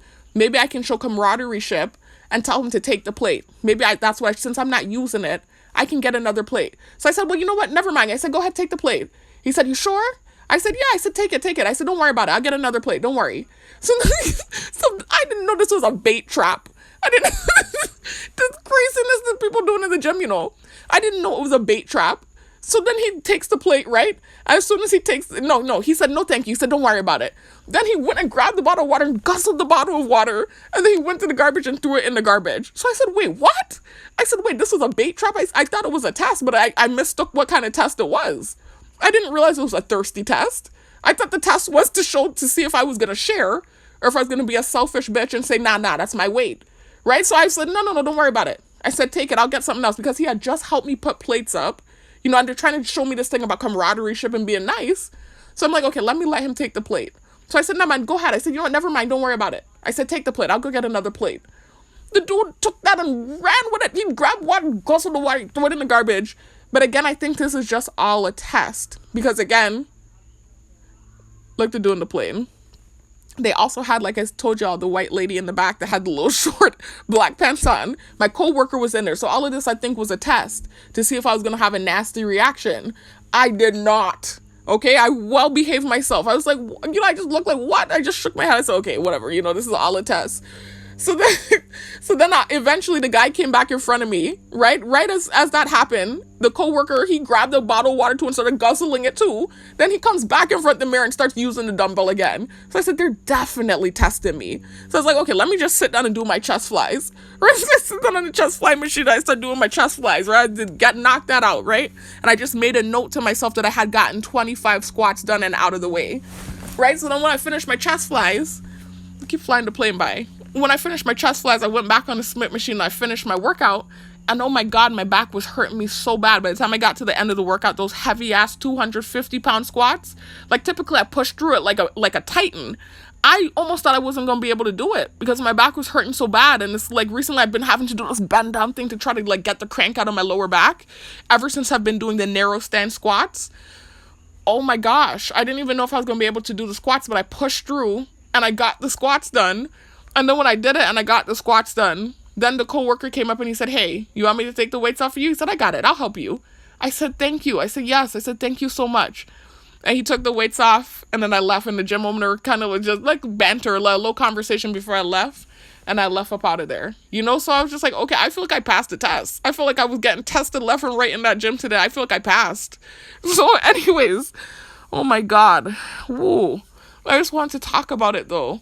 Because then they sent something with the technology just now, and I'm like, that's not what took place today at all. Like, I feel like it was a test and I passed. I think I passed. Anyway, so that's it, y'all. That's all I want to talk about. I hope this video isn't 2 hours long. I need to blow dry my hair. I washed my hair. I just got some gel. My gel had ran out, so I had to wash my hair so I can kind of try to style it again tomorrow. I'm off tonight, thank the Most High, but I have to cook still. Yeah, I've been trying to not eat junk, so I still have to cook my meal prep. All kinds of stuff, yeah. I'm behind today. I have a bunch of stuff. I have to drink 2 protein shakes. I just bought my protein shakes. I had ran out. So I gotta go, y'all. But I just want to talk about this.